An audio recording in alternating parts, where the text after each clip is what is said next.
this morning, while I was getting myself together, there was a few things that were going over my mind. And there was one detail after just rewatching the Harpole interview on Shawn Ryan show. And there's one detail that keeps sticking out to me. It's just a weird thing to say, is that he had a pulse in the hospital.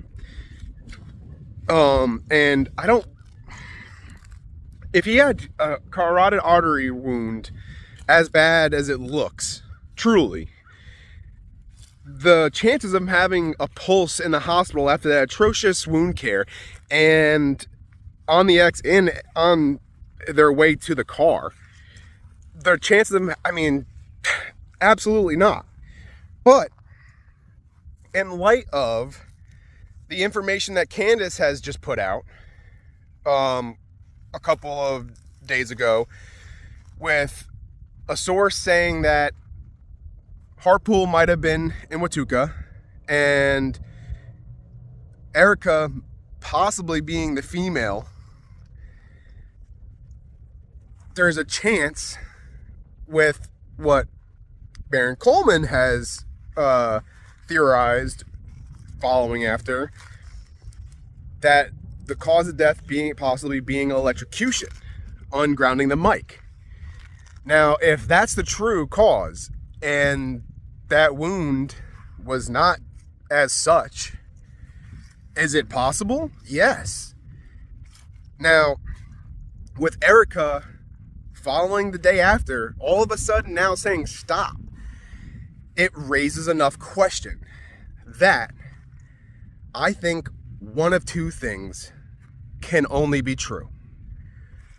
One, either Harpole, people part of our military, Erica, are implemented and are involved in killing Charlie Kirk, which still may be the more likely case. But there is a possibility that the few people that keep saying that there might have been a squib tube, because yes, carotid bleed outs do look like that, but also good movie work, magic, and a squib tube look similar in a sense. And that would also explain the weird detail that Harpole insists that there was, in fact, a pulse.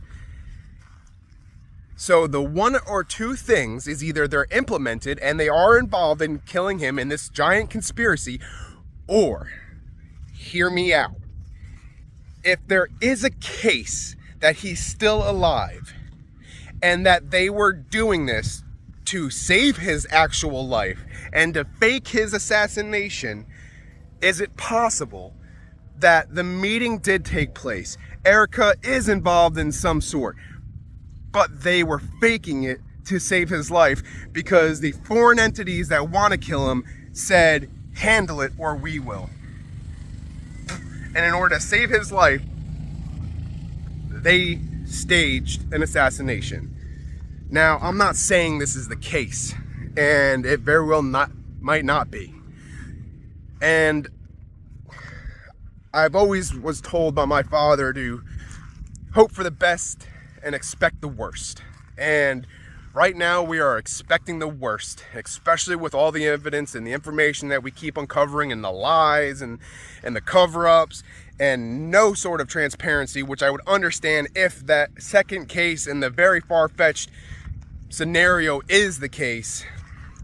Clearly, there wouldn't be transparency until more is to be revealed, until they are done doing what they are doing, or may not. It would also explain the weird Valhalla reference in Cash Patel's thing, and the 33 hours, which clearly wasn't the amount of time it took for them to catch Tyler Robinson, and yada yada yada yada, all the weird lies, statements, coincidences. It would make sense. Now, obviously, we would all like that there is this big cover-up on our side of the pond to save Charlie Kirk's life and hide him. And also maybe to take down and disconnect these ties, corruption ties, and all this blackmail ring and everything that's just fucking engulfing and glooming over our country. But that's the hope. But we still need to expect the worst, and we still need to uncover. It's just strange. I was watching videos last night on my own. I caught some of Valhalla's podcast last night where he talked about, I mean, I just watched the video of Erica Kirk and the way her face was changing and the eyes and the theatrics, which are so strange. But if the far-fetched thing is the truth, it would explain a lot. You know, a lot of the things that we found out recently are a lot of missing links that have been helping explain the unexplainable. Baron Coleman's intro to his last episode, where he was talking about murder mysteries before he brought on the whole burnt hands and the electrocution, which is very well possibly the case. And if he is dead, truly dead, it might be the cause of death. Truly. And the gunshot was a cover-up to literally push the narrative, to hide the truth, to hide the conspiracy. So, more will be revealed. But until then, I need to get out of here. I got shit to do today. Enjoy your weekend, everyone. And I'm going to be putting out the breakdown to two separate videos, just because I'm doing this from one device, and in order for it to be able to edit all this and make it look at least halfway professional, it's going to be two separate parts. All right, at least, but they'll be released on the same day. So have a good one, guys, and stay free. We're gonna break down the entirety of the Brian Harpole interview on the Shawn Ryan show, because it needs to be fucking done. So with that being said, let's get into it. And so you were in charge of the security detail in the company when Charlie Kirk was assassinated exactly 2 months and 1 day ago. Yes, sir. And I've been really quiet about this matter because so many people are out there on it, and it's a real shame, but it just got to be so much that I just did not trust my own eyes, ears, what I was reading, what I was watching. And I think a lot of people have sensationalized this, and and that is a real fucking shame, and it makes it impossible to find the truth. It is, and it's not a word, but you said sensationalized, but it's like advantageized, right? Just to take advantage of it. It's almost like sickening, and it has been. And really, that's kind of what drove me to come here. No, you came here because... Well, Brian, I know... You came on to the interview because you guys have not only a lot of explaining to do, but either failed fucking miserably and deserve to have your jobs lost, or are completely involved in the assassination. And you have no choice but to go somewhere and start fucking giving answers, which by now I'm sure all of you at least seen the interview or renditions of the interview, but you and your team are taking a lot of flack, and rightfully so. you know, and I commend you for the courage to come out and talk today on the show, and I just want you to know, I mean, you know, I'm not a combative interviewer. I do have some tough questions that will be at the end, the questions that I've seen all throughout the internet, questions that people have, questions that I have. Some of them may seem a little absurd, but I think it's important to, you know, just address all the major ones, at least all the ones that are on my radar. And so I just, once again, want to thank you for coming. Nothing's out of bounds except for something that may be covered in the NDA that I did for a specific incident for them. And so if that's true, I would just say that. But literally, that's the big thing, is that I'm sitting here, but the team is here. And that's the big deal. And I'm representing them. I want to, and I also just want to say, you know, one, rest in peace to Charlie Kirk, and God bless his family. And number two, I've lost friends, and I'm familiar with those type of scenarios. And I just want to say that I'm really sorry for what you and your guys are going through with losing your friend. And Thank God I got the one I like. Also with everything that's coming along with that. So, Yes, sir. but everybody starts off with an introduction here. Brian Harpole, a highly decorated law enforcement veteran who served as a police officer in Texas for 14 years. In 2008, you entered the private security world as operations manager for an elite Texas-based security firm, where you specialized in executive and personal protection. Now you are a global private security contractor and trainer, running your own company, Integrity Security Solutions, across 5 continents. With no integrity. A graduate of Columbia College, you earned a Master Peace Officer license from the state of Texas, along with graduating from the International Law Enforcement School of Police Supervision in Southern Methodist University's Cape Intelligence Program. Most importantly, you were on the stage with Charlie Kirk as the head of his contracted security detail on September 10th when he was assassinated.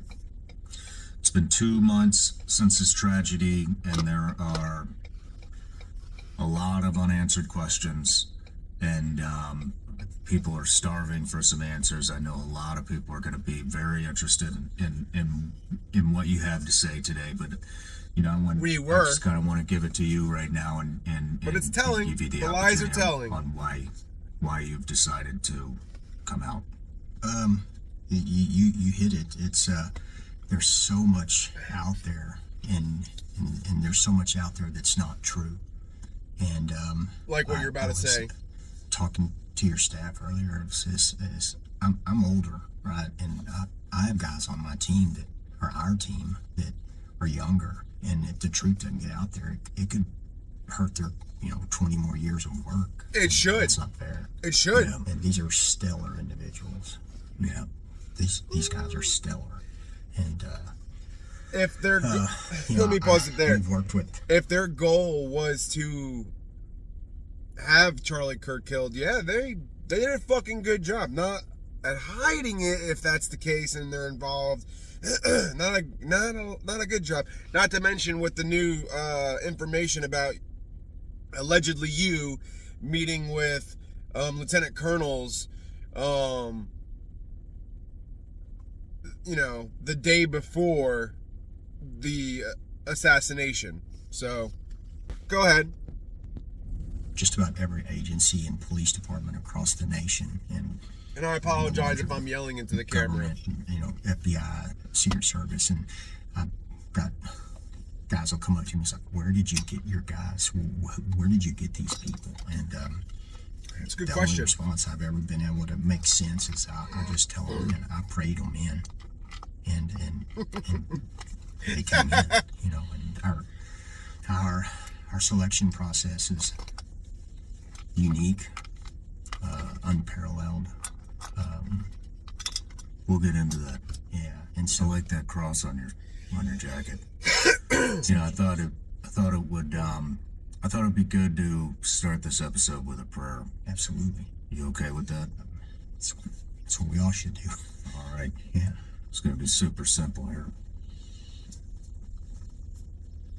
Jesus, I just want to thank you for having Brian here today, and we have just a couple of goals today with this interview, and that we ask that you be here with us in this interview, and we just want to bring some answers to unanswered questions here today and avenge Brian's team of these accusations and conspiracies, and we basically just want to clear the air and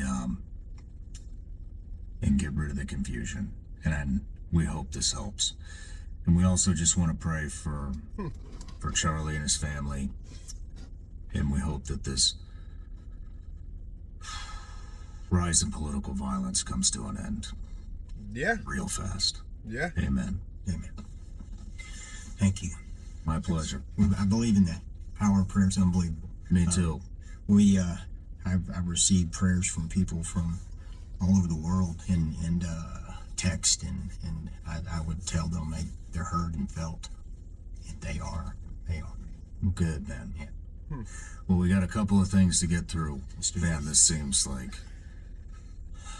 I don't even want to give this to you, but everybody gets one, so I gotta do it. What's that? Oh, no. Everybody gets a bag. Absolutely. Shouldn't have given anything.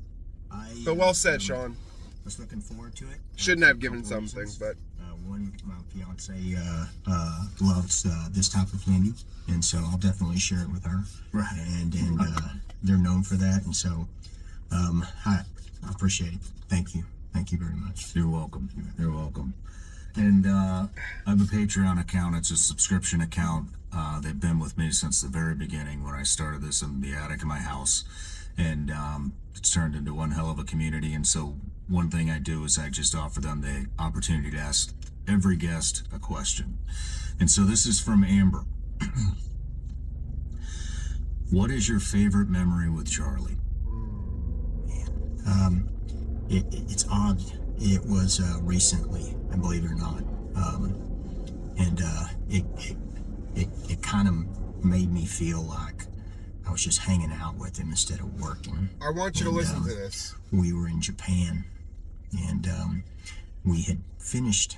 I mean, it was like a back-breaking tour of South Korea. Went to the DMZ, and then did a lot of stuff around there. And then we went to Japan, Tokyo. He did some speeches, and a couple of us had went to a dinner afterwards. And Charlie just loved Japan, and he was like, man, something, we had a bet, and we were playing a game that if we could find somebody in Japan taller than him. Yeah, and so we were all like, we're already like on guard, looking, scanning, but then you got this secondary thing behind you, like, that, are you gonna find some guy that's as tall as this guy, which is absolutely hard to do. And then afterwards we went to dinner, and he was just eating sushi, and we were laughing and having a good time, and it was a safe environment, so the access was controlled, and it was just these goofy things, like you were sitting around a table in high school with a bunch of guys that you were cutting it up with. And I just remember he was like, he really loved the sushi, and he was like, Brian, you gonna eat that? And I was like, no. And he just starts eating it off my plate, and I'm like, this is, yeah, and it was just like, man, it was cool. He had never been to Japan before, and he got to see some of the really cool stuff there, and he was just on a high about it, and so he was not Charlie Kirk. He was just a guy, and so yeah, it was a very cool experience. That's cool, man. It was. That's. Let me stop it there, because I can't remember if I put out the video where I mentioned this, but your favorite memory of a guy that you have been protecting for X amount of time is the last memory you have of someone right before he is assassinated. that sounds like someone that really didn't care. I mean, in my opinion, if I didn't really care for someone and everything that every time or moment I spent with this person I could really care less for was just a blur and blocked out of my mind, and a scramble to kind of make me look more human and humanize my relationship with someone that I could not care for, because you really must not care for someone if you're going to be either involved or knowing of and turning a blind eye to assassinating someone. The quickest memory is the one you just had right before coming back into the States, allegedly meeting with people the day before your client gets assassinated. It's fucking weird.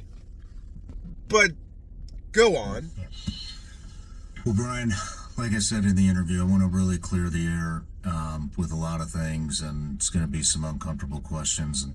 But you know, I've thought a lot about how I would do this interview, and I think it is probably most similar to the Blackwater one that I've done.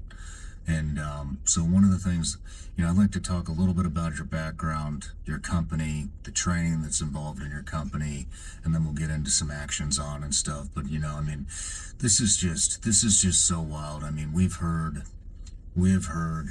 it was a right-wing nut, a left-wing nut, Israel, a trans person's boyfriend. I mean, and at the time, there were compelling arguments for every single one of those avenues, you know, and I think, you know, there's a lot of people that don't believe that this Tyler Robinson kid is the shooter, but I just, you know, we'll dissect all of this stuff as we go on, and then at the end, I want to ask what questions you have, you know, from somebody that was being there, somebody that had their hands, the first ones to have their hands in the wound. But so let's start with, you know, let's start with a little bit of your background in law enforcement and what qualified you to get into this type of thing. Yeah, I came from a law enforcement family, and my dad was a cop for 47 years, and he was a worker. He is still a worker, you know, and he was kind of like a role model for that. And so I was kind of hell-bent when I was in my early 20s that that's not what I was going to do. And then just kind of got gleaned into that, recruited into that, and did 14 years at that. And kind of my area of specialty was I had the ability to go out and find bad guys. And that was kind of what I did. Isn't that what a cop does?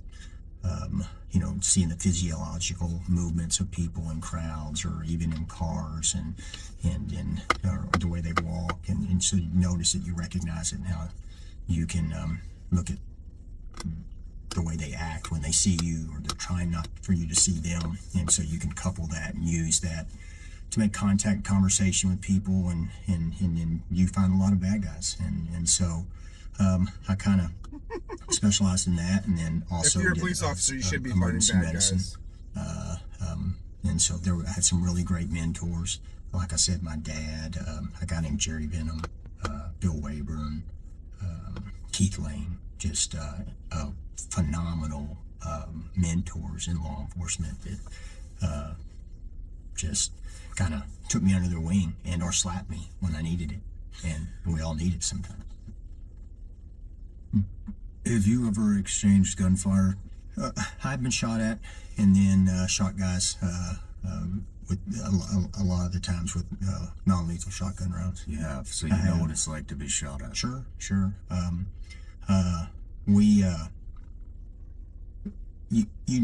You feel it. You know, I mean, I was close enough one time. I remember a guy shot at me with a shotgun, and you don't. I remember that. It kind of sounds weird, but you see, I remember seeing his hair puff up because the shotgun was so short. Wow. And so I remember seeing the wadding come over my head. And, No kidding. yeah, and so I was like, that means he missed, because wadding's after the bullets, and but Man, I got shot at with a shotgun one time in Yemen, and I thought a fucking kid was holding a sparkler towards me. Turns out it was a shotgun. you feel, this guy was Luckily, I was in an armored vehicle. a little over 40-something feet away, and so you feel it. You feel the blast, right? Yeah. And so, grace of God, he missed. I don't have to move to get out of the sunlight. But that career, I kind of, like I said, had some really good guidance, and starting with my dad all the way up to these other mentors, and there was an expectation of work back then, where you went out and produced integritized work, and you went out and found bad guys, and then when you did that, you kind of got a skill, developed a skill. We called it, you started sharpening your own sword, and then that kind of helped me transition over into this field where it's about prevention and seeing it before it happens, right? And so that was able to really help me in this field go out and work, and even in austere places. And I've done some work in on the private security side that makes law enforcement, the most dangerous stuff I did in law enforcement, pale in comparison. I mean, I worked cameras inside of cartel houses in Juarez. Wow. Yeah, and we were looking where kids were being trafficked, and we act like we went in to shop for children, and we were capturing that footage. Shit. And we got made inside. That's interesting. So he has that connection, and that, forgive me if I'm wrong, forgive me if I'm wrong, but, excuse me, Candace last night was just talking about the gentleman, if I can find my notebook, because I'm terrible with names, especially when it's fresh, with Harry Myers going to where he used to operate out of, busting cartels and trafficking, and then he goes back to point of origin to try to get answers, and he finds his old a couple of guys walking around with the same fucking patch, and then runs into who he thinks is Brian Harpole.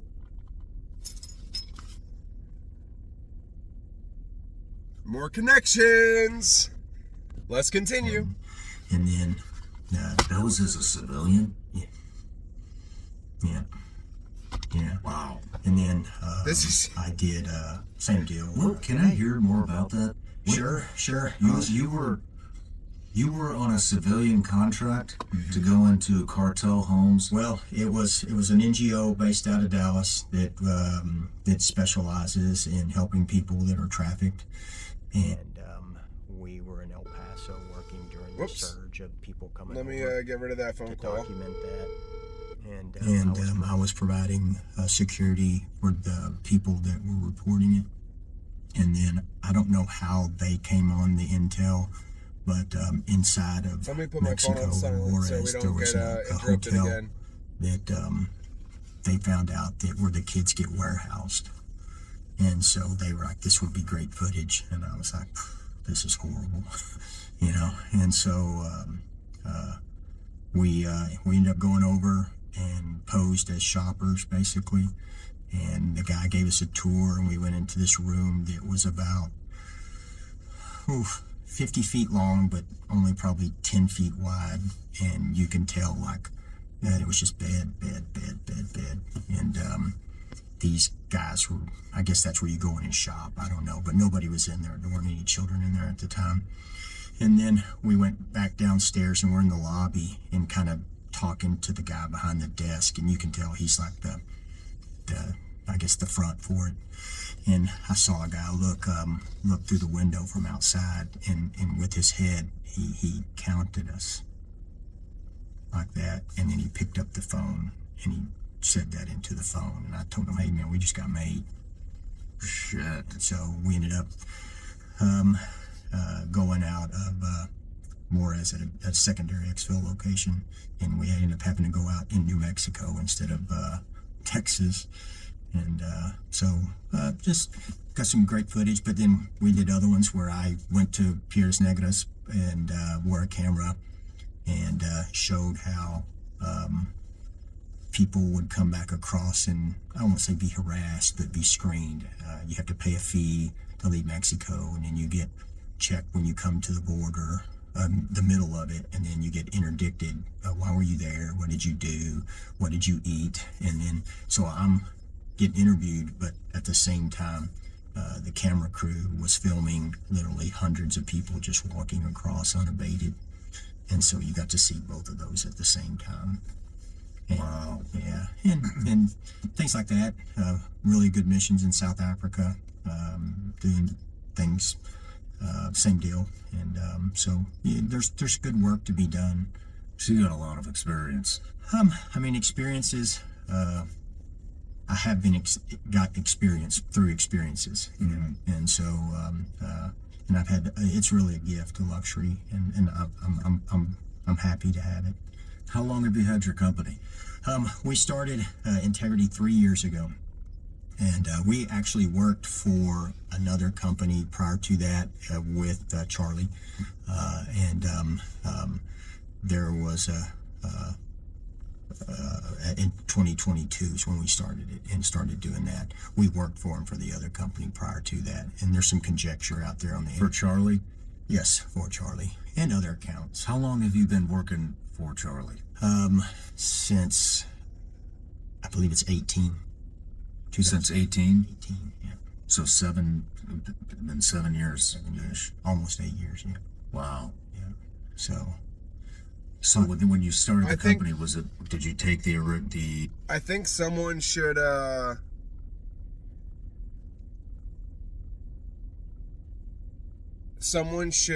try to find out, or I will, and I'll get back to you guys on the next episode, when Charlie first got his handlers from Israel.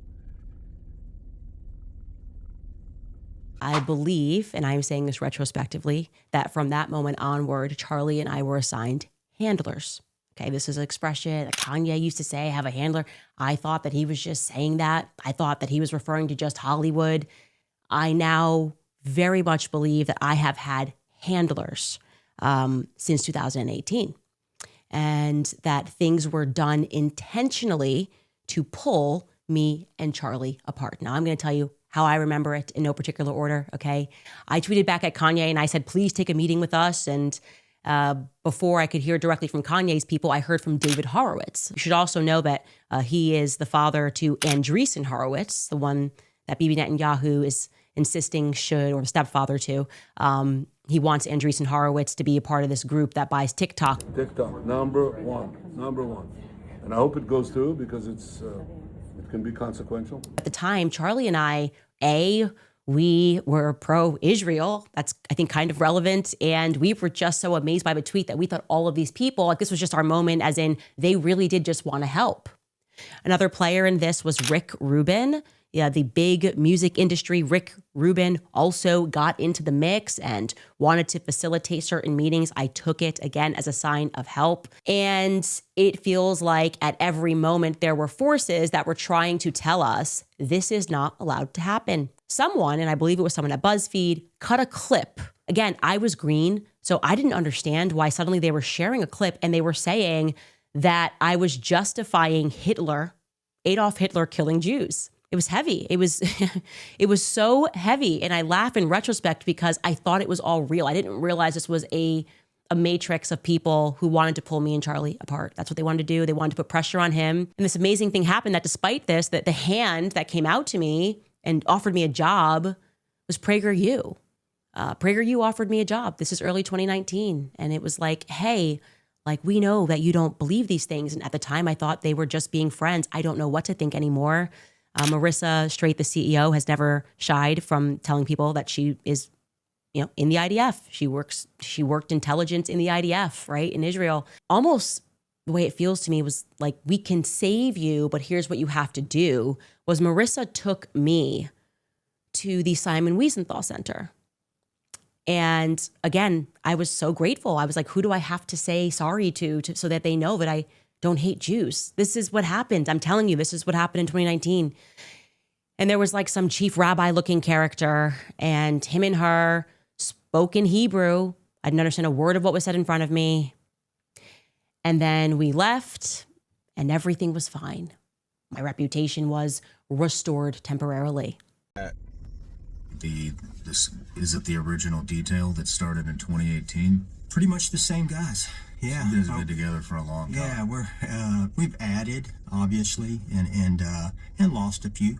Not different company. We lost that company lead, or that company, for reasons that we couldn't stomach that were going on. And that's why we started this company, and that's why we named it Integrity. We name things, and it's a we company. Tell me about the vetting process to get into your company. What does it take to become a security contractor for Integrity? What kind of people are you looking for? Yeah, it's a weird, for the industry, it's kind of weird.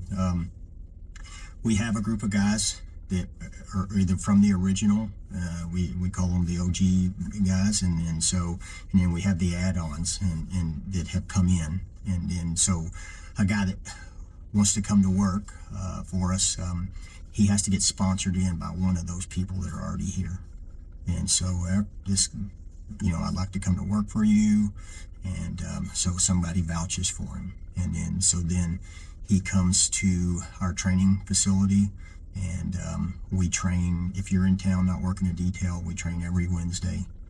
And so it's, defensive tactics, emergency medicine, techniques, PSB techniques, firearms. And so that's every Wednesday. And so they come out and they train with us for a nondescript amount of time. Some guys it's a month and a half, 2 months. Some guys it's 6-7 months. There's no timeline. And at the end of that time, the team gets together and they give them the thumbs up or thumbs down. And then if they get the thumbs up, then they start the vetting process of, what did you do? Are you a good dad? Are you a good person? Were you a good previous employee? You start just a normal vetting process after that. So you go through all of the skills.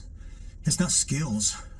We have guys that come to us that the skills are not what they need to be, but we as a team can collectively teach that. But what we can't teach is if you're not a jackass. Yeah. Right? Can you work well with a team? Can you think of people besides yourself? And sometimes that can't be taught. Sometimes it can. But and so that's important. Those physical skills, the hard skills and the soft skills can be taught. And we have quite a collection of guys that do that.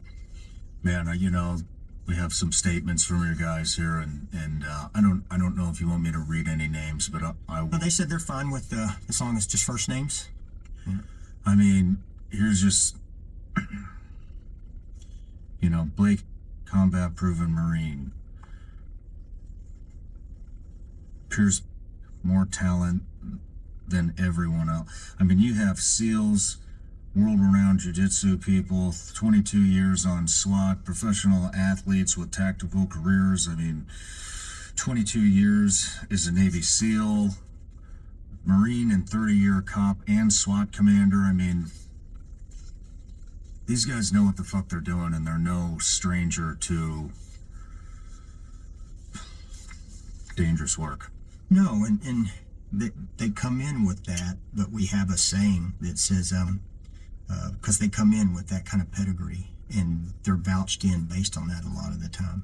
But we have a saying that your past achievements or affiliation are not equal to your current capability. Mm-hmm. So that's why they still have to come show that they can do that stuff still, and still have the hard set, but still have the soft set to make sure your skills match your ego. Right, and your resume. Yeah. And so it's and that also builds cohesiveness. And I've never, in my years as a cop, or until we started this group, even at the prior company, we didn't have it. It was a weird relationship between the team and the guy who owned it. With this one, we got grown-ass men, when we finish training, telling each other they love them, and then we leave. Nice. Yeah. What does the ongoing training look like in integrity? It's a mandatory. I mean, the guys are required to do it by our written policy 40 hours a year, and then 20 of it has to be internally, and 20 of it has to be can be externally. Most of the guys, I did the averages, and I send in our training logs, and we keep them electronically so that they can see that they're time date stamped with what we did, and why we did it. And most guys get around 200. Some of the guys are getting 400 hours of training a year. Wow. Yeah, and it's advanced level. It's not sitting around like in cop days where you're watching videos of how to get along better with people that don't think like you. It's real things that are applicable to what we're out there doing right now today, and how we can raise the next level. And then it's ongoing. There's an expectation for it. And we've lost guys because they didn't keep the hours. And I tell them, and they were good humans. I mean, good people that just timelines couldn't line up, or things going on at home, and so they had to get laid off or furloughed and told, hey, when you come back and start all over, but the process started all over. So there's an expectation. I would like to. I mean, we had a little conversation before we jumped in on the interview, and when you told me, the process that you had developed, to be vouched for, to work for integrity, the actual training pipeline, all the guys on the detail have to give a thumbs up or a thumbs down. I mean, I think that's a phenomenal way to hire for a security firm. On top of that, I mean, the ongoing training, I mean, you had brought up medical when we were chatting upstairs. You had brought up, obviously, firearms training. I mean, you even brought up etiquette classes that you would bring people on to the range and ask them what fork they're going to use. Yes. So you are very, very detail-oriented. You have to be. You're in kind of a zero fail. And, we see that now. Work here is, I tell guys that come in from the law enforcement side, it's like, man, back when we were cops, if somebody got something happened to them and they're in your beat, or 10 cars got stolen, or, 50 mailboxes got bashed, you went out and you're just like, sorry, and took the report, and you went back to work, and you got paid the same. Mm-hmm. In this industry, if something happens by no fault of your own, even, and like that, you're done. With that client, and there are people in the woodwork that'll come right back in and do it for cheaper, probably. And so it has to be that mentality that we have to be that much better every single time you step on a job. You have to. It's people say that 110% rule, and I'm like, it is. It's 110%, but it's 110% of something that has to be the benefit, the big picture, not yourself. Everything, the whole job, the detail. And you get guys together and you put them through that mess to get on the team, and you've developed something that can't be replicated. I mean, we vacation together, we Christmas party together. It's a brotherhood. It is. And once there's another step to it, is it's so close that once you've made it through those steps and you're on the team, and then you still have to put that kind of effort out, and then once you've put that effort out and shown, even on jobs, that you truly can think about everybody, the client, the team, the big picture, what we're believing in, then the team gets together, and then they authorize them to get the tattoo. The tattoo. And they get to get a tattoo. And that, what is this, fucking Yellowstone? Wow. And so, you guys are tight. it's what it should be. You guys are tight. Tighten the bullshit. Buckle up, because the holidays will be here before you another know. ad. And for many. So I just wanted to, I paused it a few times just to, because Shawn's going over his ads, but the tattoo part is almost, I know it's very tinfoil hat-ish, but they're like creating, I know a lot of units do this and stuff like that, but if they are truly off of morals, hold on, the show's coming, nope, another ad.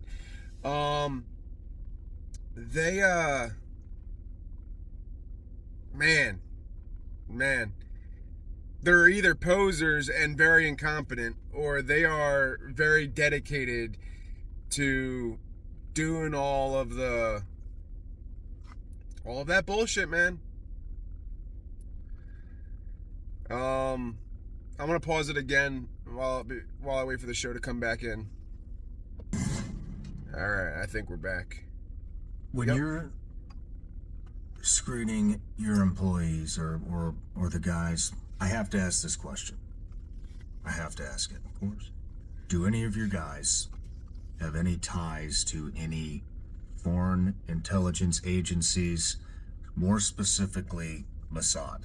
No, and I've seen that and heard that, and I've been in 39 countries in this world, and I've never been to Israel. I'm a firm Christian. I ask our guys, are you believers? We have no ties to Israel or Mossad or any other one. We're Americans. What is we what is asking them if they're believers have anything to do with the question? And I think there should be some investigating into, because he himself saying he's never been to Israel is not really saying that none of his guys have been to Israel or have ties to Israel. This is almost like you're not saying exactly no. You say no, but throughout the interview, you've lied about other things, so why would this be any different than any of the other lies? Your word can't be taken for face value when you're lying throughout the rest of the interview, or changing the truth, or leaving the truth out. Let me put this back on. Even what we're afforded to do here, we believe in our system, and to say that we're Mossad or attached to any type of no one said you're Mossad entity. It's one of those, it's crap on its best day. Do you have anybody on your team that you think could be tied to an extreme political party who is planning assassinations? No. One, we're in each other's business. Where they have the time for it, I wouldn't know. Mm-hmm. But yeah, you had apparently you had time to meet 250 days a year with Charlie. Yeah, just lieutenant colonels and the day before. Just that, it's, I mean, a lot. We do a team trip every year down to an undisclosed location, and some of the guys are there now. Some of the guys left yesterday after that job ended. I'll be going down tomorrow. So we know what each other does. We know their kids' names and spouses, and it's like, if they're doing it and they're not, they wouldn't have time for us not to notice. And then, so you're all involved. The heart of these men that are going to pour this out, it's like, yeah, you took an oath. I've taken an oath. Most of my guys have taken an oath. To who? And it's different in the security industry. You know, you're not taking an oath for your client, but you are taking an oath to each other. Mm-hmm. And so they wouldn't do that. That's interesting client, to say. But they really wouldn't do it to me or to their coworker. Mm-hmm. And so that's one of those things. It's like, no, if you know us, those allegations become even more idiotic. Yeah. And you say this with 100% certainty? To my death. Roger that. To my death. Let's move into the threat assessment and the pre-planning for the event. Absolutely. How many days prior were you guys there? We generally, the permitting process and all that goes on behind the scenes. And then there's questionnaires that are filled out that we used to. There was a lot of busy work. And then so, kind of like in the military, what you did, we create forms that, hey, let's get this information up front. Mm-hmm. And so that we have a duplication process so that we can confirm it. And so we started our first, before that one, the 24th of the month prior. And so, and that was with the hard conversations, meetings. You started that on the 24th? Mm-hmm. Right. And we do 2 weeks. At least. No, it started before that with the intelligence gathering and all that. But the hard conversations, the sharing of information, the conference calls, the data sheets, and we put that in a timeline on an app, so that this all goes up and every guy that's on that job can see all the intel that comes in. It's a decentralized command model for the company, and so anybody can make command decisions for the betterment of the client or the team, and so everything goes on that app. And so when I get it, they get it. And when whoever's gathering that intel, it gets it. There's no hold, there's no power hold on it. And so that first information came in on the 24th, and then the information share starts, where we're walking through, everything that you need for a detail. The site plan, point of contacts, emergency fallback locations, hard rooms, arrival points, hospital, you name it, fire department, jurisdictional authorities, all that comes in on an intel sheet and gathered. And then it's in that quick reference app, so any guy can get it at any time they want to. And then we can share it out anytime. We can add people into it, take people out of it. And so we found also that we utilize that format, and it shows that it can timestamp our due diligence also. And so that's why we use that, as opposed to just, sharing it back and forth or doing it on a Whippet pad. Can we see that? So we have that in real time. In the days leading up to, and on the day and after? I mean, at the beginning, when I was kind of looking into this, before I realized I'm never going to find any answers, we've seen a lot of Charlie's friends, people that are in the media, come out and say Charlie had very specific concerns about Israel. Ooh, and that I got a lot to say about this. His opinions were changing about Israel, and that he had expressed concerns about this to various media personalities. Mm-hmm.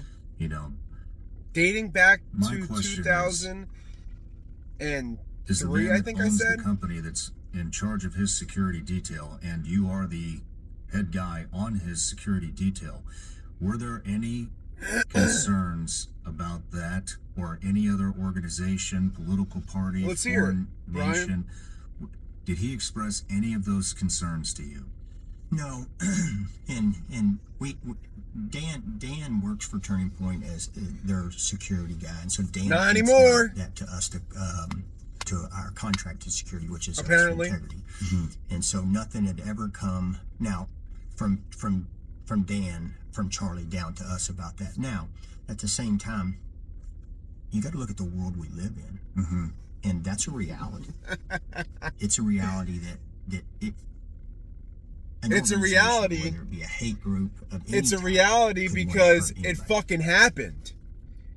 And you're gonna tell me the guy that texted his fucking friends the night before that he was afraid for his fucking life didn't express to his security team that he was afraid for his fucking life by clearly for a reason, and probably mentioned who.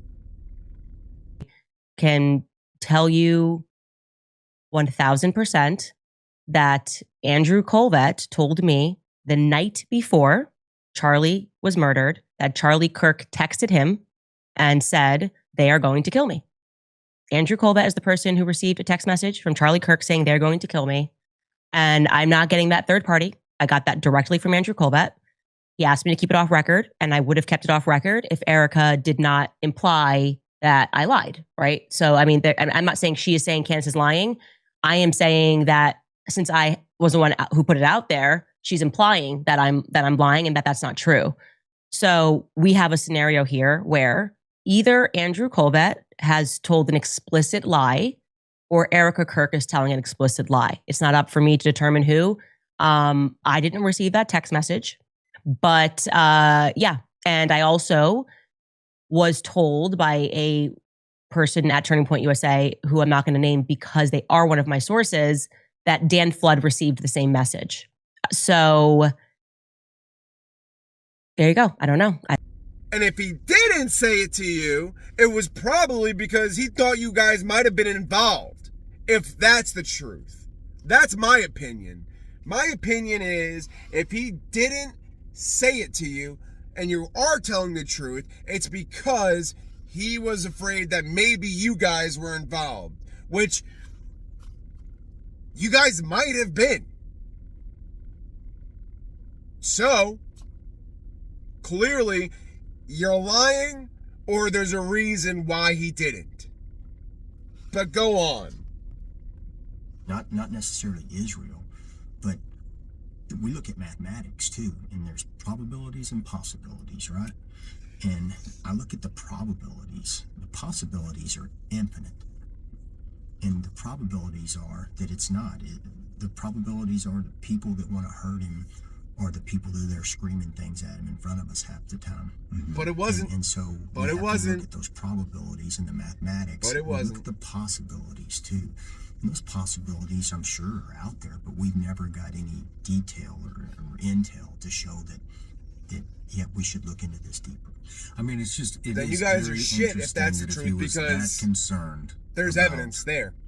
Born nations or opposite political affiliations.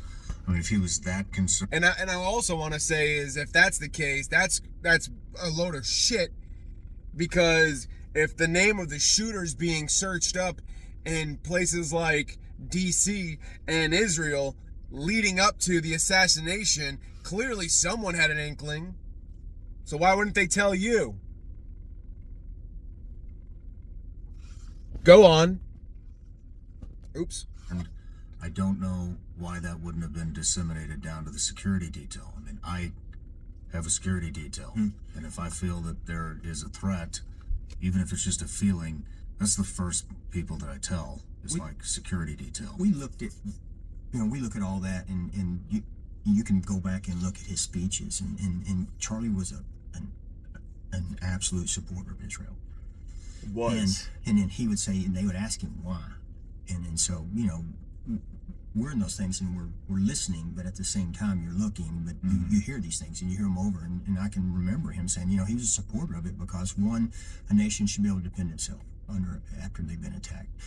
Two, Charlie was a devout Christian to the point that he gave his life for it, and he referenced this, and I heard him reference it, where those places that are our holy land are being taken away from us. By who? Visit, and that you can't go there. And so that protection of Israel was important to him and those holy sites. And he'd been there. Right, And well, so he had talked about being there and how it changed his life. And so I'm going to have to stop it there because I'm running out of storage on my phone. But trust me on this. I am going to... This whole video that I'm putting out is going to have everything. So I don't even know why I'm explaining this. But I'm cutting it short. You're going to see the change of scenery because when I continue this breakdown, it's going to be elsewhere. But, because I got to clear up some storage and get the other two videos out. Or the other video that's going to come out before this out. So, interesting. All right. Well, we're going to finish this interview.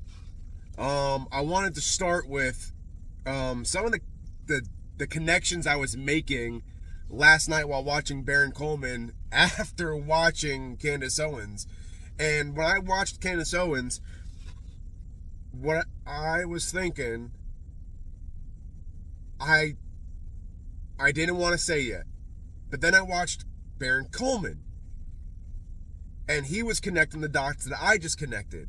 But there were still parts missing that I was starting to find out and coming up with. And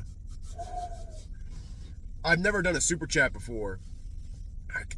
I got 5 kids. I can't afford to do super chats. But I had to stick one in there real quick because I want them to be on the same page as where I'm at, because I think we're there. And all the dots are connecting, and everything is fucking connecting. So, with that being said, we're going to finish watching this. But before we do, I want to talk about what I had posted, super chatted, Baron Coleman, which was on Candace's timeline. She's got from August 24th to the 27th. This is following the French Foreign Legion's operation in California with U.S. military. And then she was asking questions whether or not the French Foreign Legion participated in this one, which is called Operation Valhalla, taking place not too far from Colorado, a couple of states over, but not too far. Not to mention, you've got the name of Valhalla, the dates. You also have Brian Harpole speaking about starting on the 24th, the day before the flight. I'm also going to insert Baron Coleman's now called Baron Coleman's opening statement,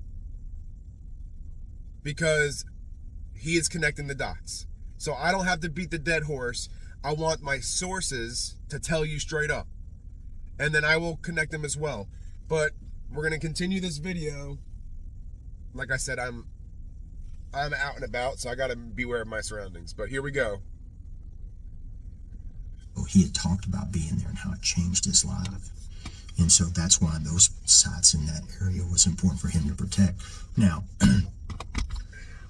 how you can derive Israeli hitmen out of that, I have no idea.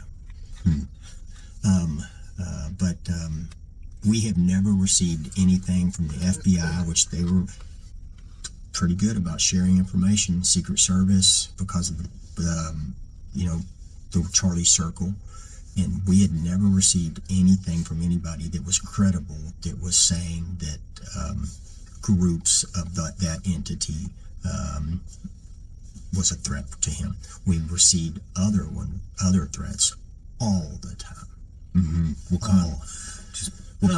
They come in all the time, and so. So what he just did there was exonerating all parties that may be, and all signs are pointing to, involved in this cover-up and or assassination exonerating everybody, the FBI. He mentions, he touches, he's it's funny because everybody that he's saying that isn't involved, and everybody that he's saying don't talk, we didn't get any information from him, Charlie didn't express this, none of this.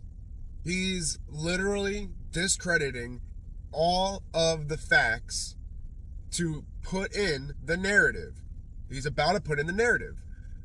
But we did receive the threats from, the furries and this and that, and the liberals and this and that. Now, I'm not discrediting the fact that the libs have been a lot more violent lately than conservatives. But I hate to say, most of those violent interactions were riled up by, dare I say, interventionists. So let's continue. You got to look at them. Are they First Amendment or are they actual threats? And so First Amendment threats would come in, and these people have disgusting. They're like, Charlie, I can't wait till you come to, some kind of West Coast. I can't remember what town it was, but I can't wait till you come to this town so that I hope somebody shoots you in the head and we can pee in the hole. What? Yeah. It's like, where do you get this kind of stuff? Man. And so where are you benefiting from it, right? And so am I gonna spend an exorbitant amount of time with a possibility that I don't have any tangible intel on and I haven't received any, or am I gonna put my eggs into this basket that is a probability right here? And so it's probable these people are doing it. Bomb threats, routinely, physical, threats to person, and so you got to look at all these things and work those angles. And Dan did that meticulously, and he shared that information with us. And so if that came in, we got it, and we never got anything that no Mossad or nothing. That was never, not once. Did anybody? I've interviewed a lot of warfighters. I'm a warfighter. A lot of times, somebody on the team will have some type of a feeling or a premonition, or hey, we shouldn't be here right now, or something's about to happen. I don't have a good feeling about this. Did anybody on your team or Charlie, anybody, express any concerns about that day? On that day, for us personally, when you walk in, we talk about workup, right? So we start the back workup, and then we're a little different also, as far as our guys don't just get to show up. The team goes out and we physically build all of our prevention model. So they don't show up and just see it. They physically build it, and we walk through it each other, and we make sure things are done right. And so our guys are pulling by cracks and putting them together, and they're putting tape up, and they're looking at places all around the bubble that our area of responsibility is. And so, they're looking around thinking, God, this is horrible.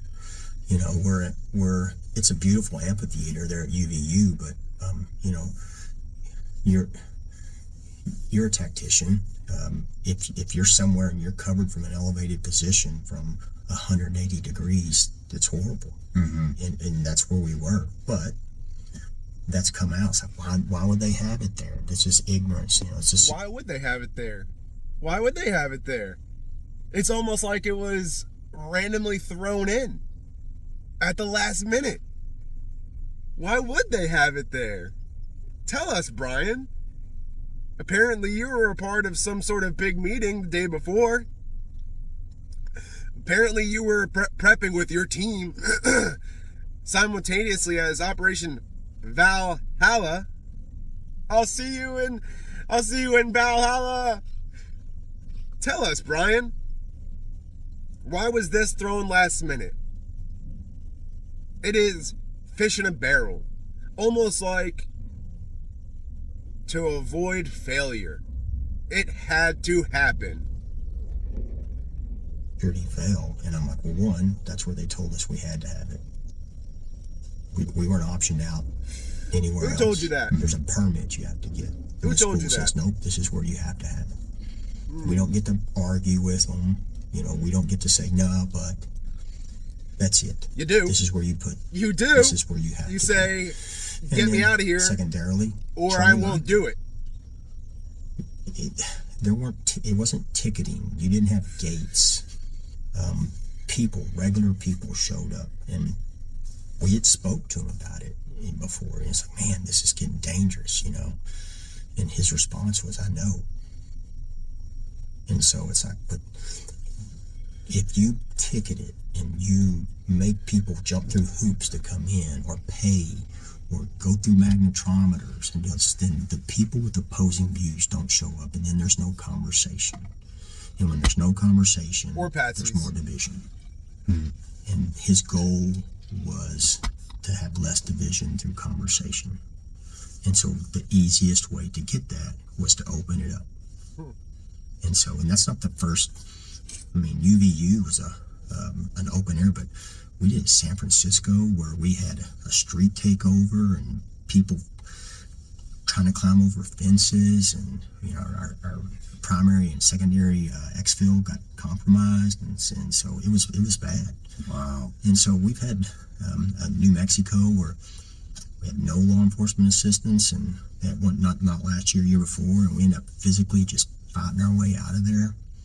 And so it's like, we get it, the risk, but his response and his mentality was that this is worth it. We're making gains here. In your coordination with UVU, did they offer any assistance, anything at all? Yeah. Did you ask them of anything? Absolutely. So we come in and we start looking at things immediately, like, where are our risks? What's our risk assessment when we come in? That's why we get there. That's why we start doing the advance so early. We walk it, we build it ourselves. And so initially, I spent thousands of dollars on drones last year and got the guy's license. But if the area lies in the Provo, Utah airspace, I can't fly it. Yes, you can. That's a 107B. We can't break the rules. Yes, you can. And then you had secondary restrictions, probably due to heavy foot traffic for the school. But Let me stop you there. Are you using UAVs that are going to be flying in airspace? Do you have commercial air flights or private jets flying in 100 fucking feet, 200 feet above the fucking amphitheater? And that's horseshit. And the lies you're about to tell, because we know that there was drones there taking footage, whether it was students or whoever. There was drones there. Why don't you have them on standby? If that's the truth. It's a load of crap. can't go in and break the rules. There's laws for a reason. There's no laws. And so Get over yourself. now the school could have flown drones, the PD, but they didn't have them, right? But Orem PD has a drone unit active and professional, and that police department, I will tell you right now, is awesome. They get it. They were there. They helped both on the soft side and the hard side. And so I started asking questions like, "Do you guys have a drone unit?" Yeah, good. Do you have an MOU or a mutual aid agreement with the school? And they're like, yeah. I said, did they call you and ask for assistance? No. I'm like, why wouldn't you call? And then so, that's one. So just... Because it's your job. It's your job. You're the security for your client. The school has no priority, nor incentive, nor job being paid to protect your client. Your client is paying you to check off all the boxes, to make sure he's protected, to make sure everything is buttoned up and sealed off and everything else. It is not the school's job. It is not the police's job. It is your job. He is paying you guys. You should have followed up. You should have asked questions prior, during, coordinated during. You should have followed up the day before, the day of. Well, we know why you didn't follow up the day before, because you were busy doing something else. Allegedly. But continue. I can't go in and break the law. I can't make my guys break the law. I can't go in and do something that would jeopardize their. Do you have any idea why they would say no? I mean, was this malicious? Was this being malicious I don't towards know Charlie? if no's the right one. I would say, did you ask? Did you ask this awesome PD that would probably help you in a heartbeat, that you have an MOU with? Did you even ask them? Did you ask them? And Did the you answer ask the was school? from them, we didn't get asked. We didn't get asked. And then so table the drones, which would have been awesome. Absolutely. I believe in them, but I can't break the law to do it. We're out there not only protecting them physically, but I have to protect the reputation of the client also. And that's a whole separate thing of protection. So the drones would have been awesome, but I can't break the law. They could have used them. They chose not to. And you got Overwatch, you know. Yeah, snipers on roofs. I got guys that are qualified. That's their career. You don't need snipers. This is not a State Department job. I don't have an ITAR, and this is not Iraq. This is Utah. I can't go in and set up, you know, observation points with snipers. Again, at this point, everybody's has touched us, especially Valhalla VFT. But you don't need snipers. You didn't need snipers. You just needed someone to make sure that they're spotting. I mean, you could put the guys on the roofs that you requested, that was roped off clearly by a lot of video, watching. Even down to the roof that the alleged shooter was on. Could have had someone there watching. That's a little bullshit. It's against the law. I can't break federal and state law to do what we need to accomplish. Don't need to. So that's their job. Our job is the close protection bubble. And there's a saying on this, and there's areas of responsibility, and we cut up the areas of responsibility in this pre-meet, or, you know, when we start doing the advance. All right, we've got this, you've got this. And so you know, they have that Overwatch capability, and they have an MOU for SWAT for that through Orem, not utilized. I don't know why. That's a question for them to ask. Why didn't you call? Well, why didn't you ask for assistance, especially when this crowd grew and grew and grew? I mean, good police tactics. If you're out and you have 6 guys that show up, and all of a sudden this thing goes from 1,500 to 2,000 to 3,000 people, you go, hey, we need some help. Swallow your pride. That's your job. Your Listen, job. I took 12 guys there. I had double the amount of people there that the PD had, and we're only responsible for the first 30 meetings. Which I want 12 of his guys, 12 Israeli phones. Connected, or maybe not. But in stuff like this, coincidences start to become no longer coincidence, when everything is a coincidence. And movement in, and advance in, and receiving and out. And we had 12 guys. They gave me 6 for the rest of the campus. Jeez. Yeah. And so that's not the question for me to say, why didn't they? That's the question for them. No, it is a question for and you. So there was more. That one, the site. Man, it wasn't up to us. 2 drones. When 6 show up, you delay the event, you call the station and say, can you please send more? 6 is not efficient. Can you please send more? No? Okay, well, we might have to cancel the event. I can't break the law to do something I want to do. Don't gotta break the law. Up with an APC. Go ahead. With the drones, I mean, you were in coordination with local police department, correct? No, that the UVU has jurisdictional authority. It's their campus. Orem is the outside city. They weren't there. because they hadn't asked. They hadn't been asked to come.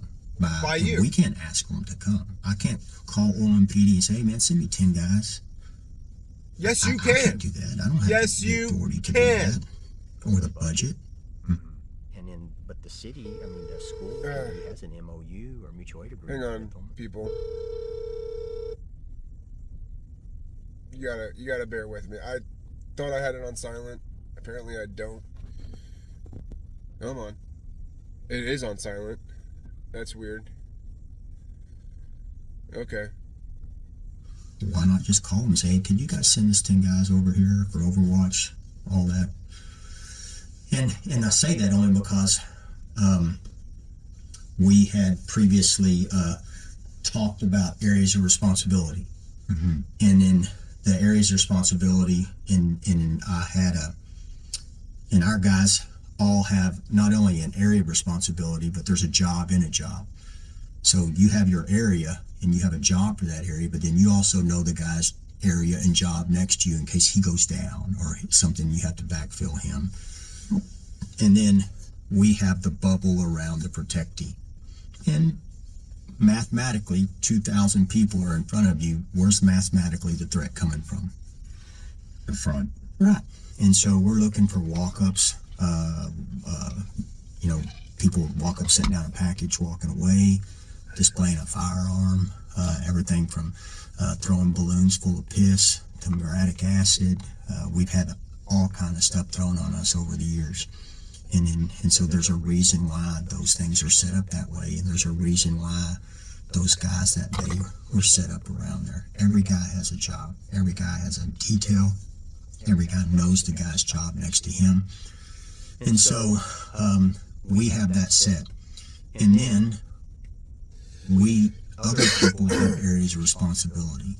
Well, the Monday before the event, we were still working through the arrival. And so we have concerns with rooftops.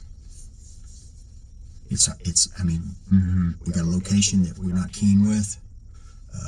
We know what our responsibility is. We know what our statutory authority is. We know that we can't go up and set up our guys in sniper observer positions. It's not going to be allowed. And so we have some correspondence with the chief of the school on that day, on Monday before Charlie was killed. And why this hadn't come out and why he won't stand up like a man and admit this, I don't know. But he's watching a bunch of men lose their careers. And he's okay with it. You're a grown-ass man, allegedly. And you're going to blame another grown-ass man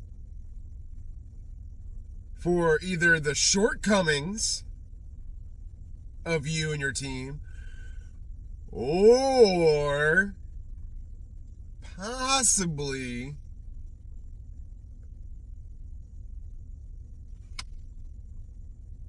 come on, fill in the blanks, people. Or possibly another patsy. Blame everybody else.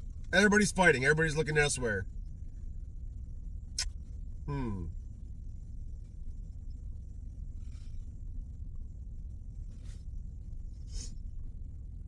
So what are we doing here? What are we doing here, Brian?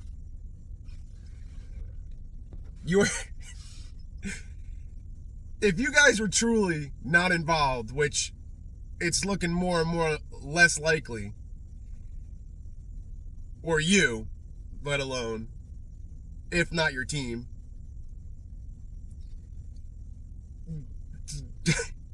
it's what happened. Your job was to protect your client. You failed. Client is dead. Deceased. Shot in the neck.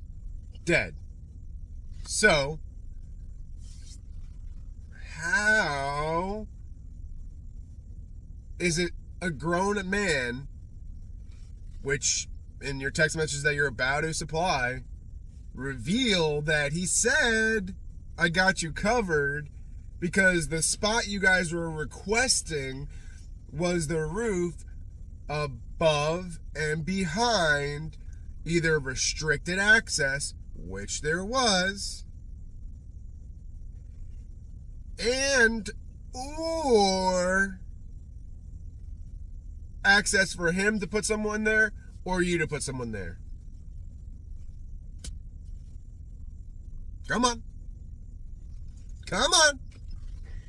Let's continue with this bullshit. On Monday before, Break this out the correspondence glasses. went to Chief Long. Hello, Chief Long. We received this message today from the student group. There is a student roof access pretty close to where CK will be set up at the Utah Valley. The Sorensen Center has a couple of staircases that go up to walkways on the roofs. He comes back, and for edification, the Sorensen Center was the building in front of the Lucy Center. And so he comes back, he says, you want access to the roof. And came back and said, I was told students have access above us. If this is true, it would be nice to either have it controlled access or allow one of my guys to be there as well if possible. He comes back, and his last correspondence was, I got you covered. And he did. And he did. The damning evidence. What else am I to do? Follow On a up. command If level, anything, you puss. person from an accredited police department says, God. I've got this area. Jeez. Have you been in who is that? That was the chief of police for the UVU police department. We've called him. He's never called us back. Holy shit. Now, I don't blame Shawn. And if you're familiar with Shawn and his interviewing style and with what he has told people, with how he interviews, he's not going to strawman you. He's not going to fight you off or call you out on the interview. Because if you start to do that, there's a good chance more lies or the person will shut down and walk off. If you really want information from someone, you agree with them, make it seem like you're on their side, and you try to be as quiet as possible to let them keep. If you start talking to someone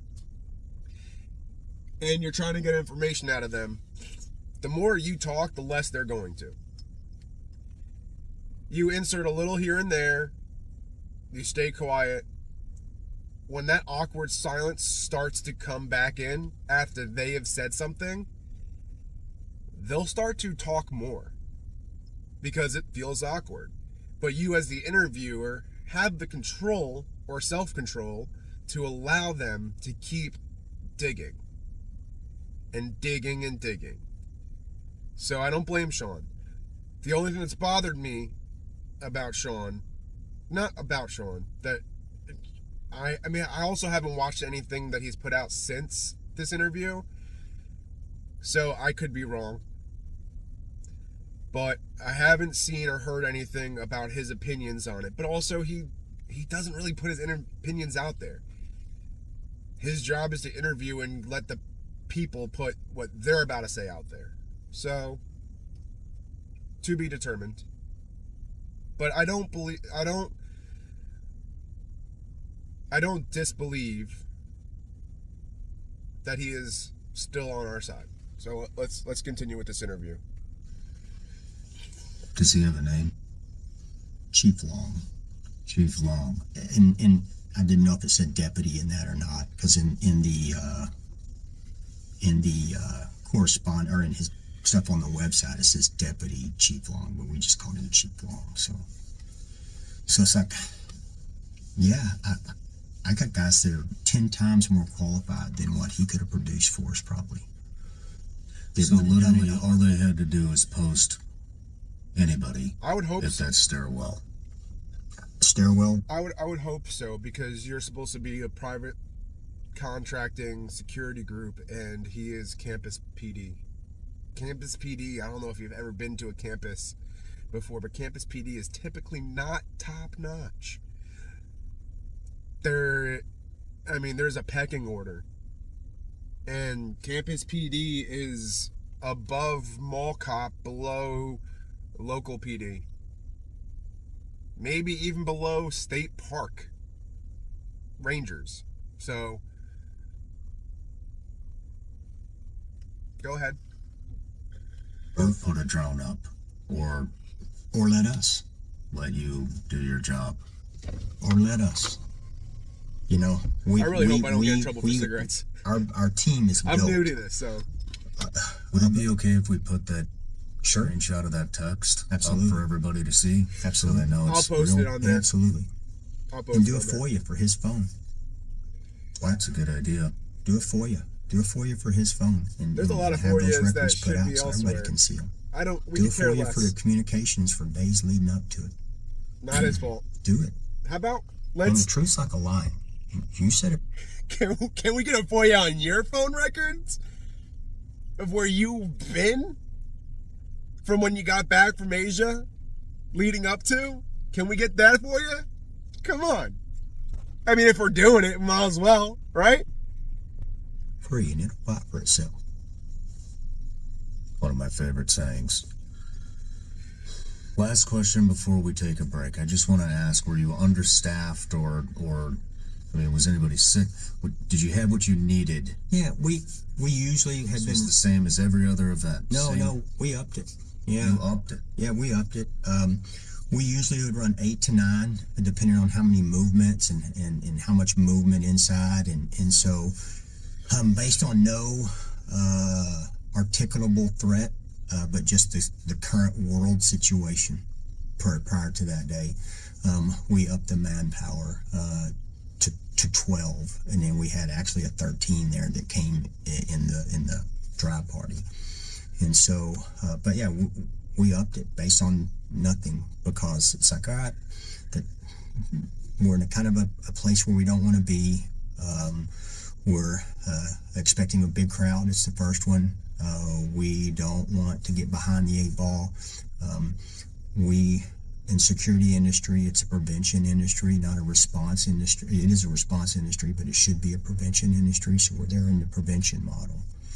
And so you can see, if you pull the schematic up, the placement I put for our guys, and on that.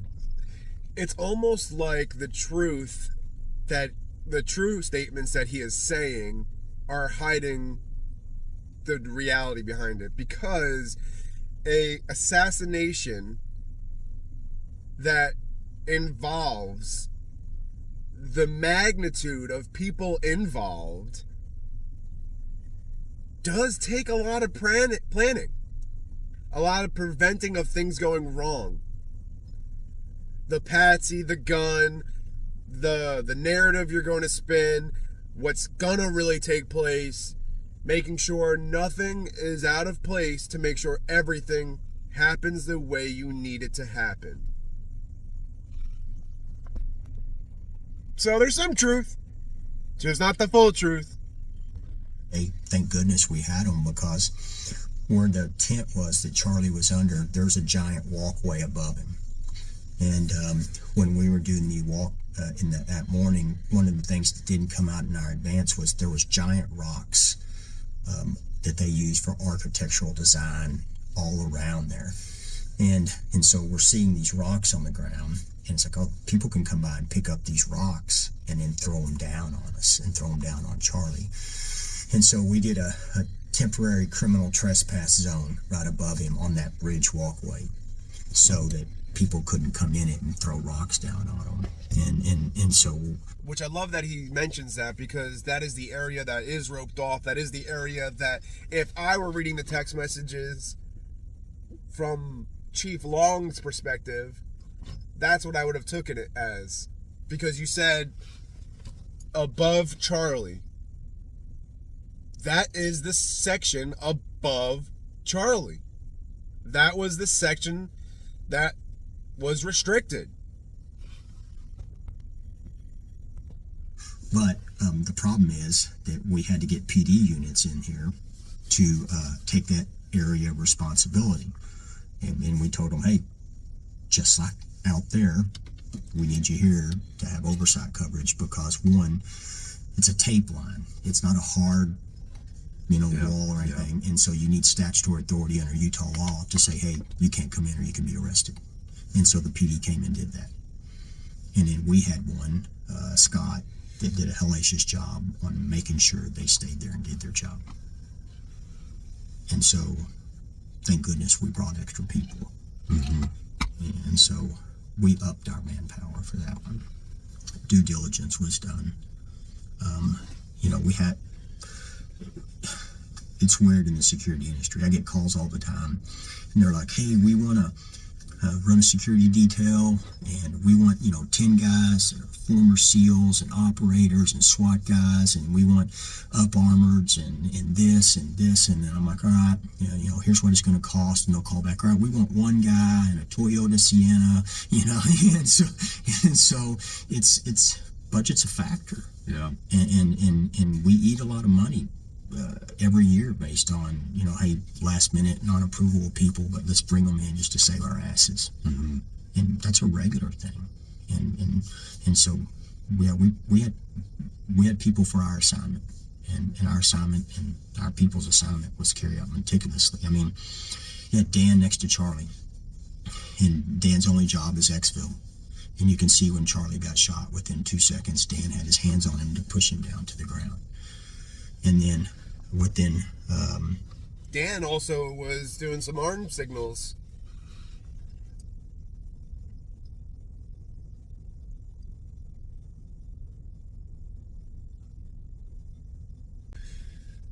He looks nervous the entire time he's talking. There's a few times he gets comfortable, and it is almost like a police interrogation style. He gets comfortable with things he's sure of, but he gets very fucking fidgety and nervous, and you can hear it in his voice even when they're touching sensitive information that we're finding now to not be true and or involve the assassination plan. So you break it down forensically, like within 5 seconds, I was on top of Charlie, and then you saw our team actually doing exactly, falling back on top of him and collapsing back on top of him. Not one radio comms came out. It's unneeded. They all know their jobs. Let's take a quick break. When we come back, we'll get into actions on. Okay. Perfect. Yeah. okay, so they're gonna take a break, and then let me do this. And while they take their break, I'm going to put in right here some video of what took place behind the table. A minute or so before Charlie Kirk is the loud bang. I can't even say he was shot because I don't know that I believe that anymore. It's going to show a little bit before the loud bang. It's going to show him fall down, but it's blurred out. You're not going to see anything. It's going to show the hustle and bustle afterwards, and it's going to show them carried off. Most people haven't seen this in its entirety. We've seen clips, but I think it's important because you get a real sense for just how quick they get him out of there. And when we're talking about my idea of what might have happened, you'll get a really good idea for why how fast they got out of there really matters, because we're talking about neck injuries and all kinds of things. So let me just let this roll for just a second.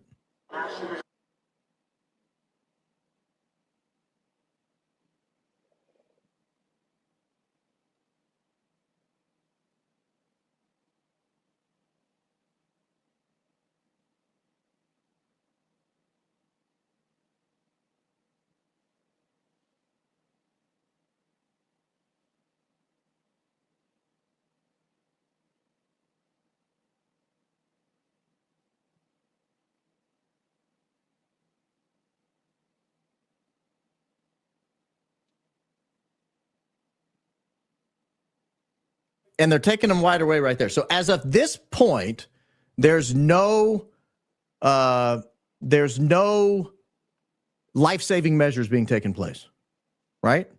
So this is 9:48 on this video. So let's go back to the moment it blurs out for the shot. It's 9:30. 18 seconds he was on that ground. Now, I want to think counterfactually for just a second. We'll watch a clip of this again in a second, but I want to pause here and have a discussion. Had he been on the ground longer,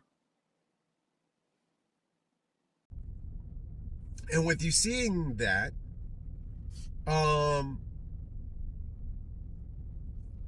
he's going, when they come back, he's going to talk about how he started packing, he was putting his hands in his neck, but yet there's no blood on his hands, and something like that, man. You're gonna be fucking soaked. And they did have blood on them.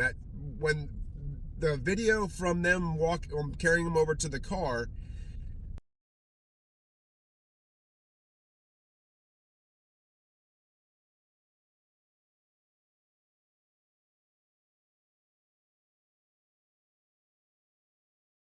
either way, the only blood that's on these guys is from carrying him, because they're not holding the wound. He's going to say in this interview, or maybe I'll wait until he says it. Nah, fuck it. He says that he said he's got doll eyes. And if anybody knows, I'm sure there's some people that are going to know what that means. But for you, those that don't, he's dead. The life is gone. The life in him is gone. And that's before they even pick him up to bring him to the car. An arterial wound, as drastic as that was. Oh, here we go. Health and wellness is... Sorry. Premature. Another ad from Shawn Ryan. I don't get paid for ads, so I'm not going to put any on there. Which I'm sorry, I got to cut while we're still waiting for them to come back. I'm going to say that a weird thing happens when I am watching Candace's stuff, Valhalla stuff, Ian stuff, or Baron stuff. There's a few things that happen that are fucking weird. One, the coincidental part, which is starting to become overwhelmingly too coincidental, is that every time they say something damning and they say, I'm about to tell you this person, and then before they say the name, before they reveal something, an ad, either when you're watching it live, comes up over here and they're still going. So now you either have to rewind to hear that part when you skip the ad or get off the ad to go back to it, and you're no longer live. But it's like almost concealing it. And then on top of that, whenever I'm watching these videos on my phone, this is the weird part, because we all know that our mics at this point are turning on due to the apps that we have to collect our data and what we're talking about to send to advertisers and stuff like that. I mean, I'm sure by now, if you've talked about some sort of product, it's come up on your phone somewhere, an ad, like shortly after. But on my phone specifically, whenever I'm watching a video, along the bottom, there's a blue line that goes back and forth, indicating that my microphone is on, and my phone is listening to what I am saying to gather whatever it thinks I'm saying. But we're back from the break. Back we're to the getting interview. ready to cover timeline and security during the event, actions on. And so could you walk me through the security setup for the event? Sure. Who was placed where, what you guys were seeing? Yeah, so we come in and we look at setup in the mornings, and like I said earlier, the guys are all part of it, so there's intimate knowledge. Every guy has intimate knowledge of the setup. So we come in, we do the placement of where Charlie's going to speak from, and that's kind of like the ground zero, and then we build out from that. And people in the security industry, you have this thing called the concentric circle of security theory. I want to say something about that. Because that fucking tent wasn't center. If you want it, not only was it not center, but it wasn't even center to a tunnel that they had right behind the tent for escape. It was perfectly placed in line of sight from that fucking roof. And if you placed that tent perfectly center with that tunnel for aesthetic view, for tactical purposes, any of those reasons, if that tent where Charlie was sitting was perfectly center in that amphitheater for multitudes of reasons, that roof, that by now, obviously, the shooter wasn't on that roof because the shot would have had to go through his face in order for that trajectory to work. But it wouldn't have been there. So their narrative and their wouldn't have worked. So I want to know who placed that tent there, or who at least directed for the tent to be placed where it was, because that would tell us a little bit more too. In the meantime, I'm going to let him speak. I got a text message that came in, so I want to double check. Be a line or so ignore my big fingers. And you have zones, and you have a permeable zone, a semi-permeable zone, and a non-permeable zone. And so you can come in on the fly and set up these zones, and so we come in and we set this up. So Charlie's tent and was on that right in the middle, and then we start. So you want to start at the very back.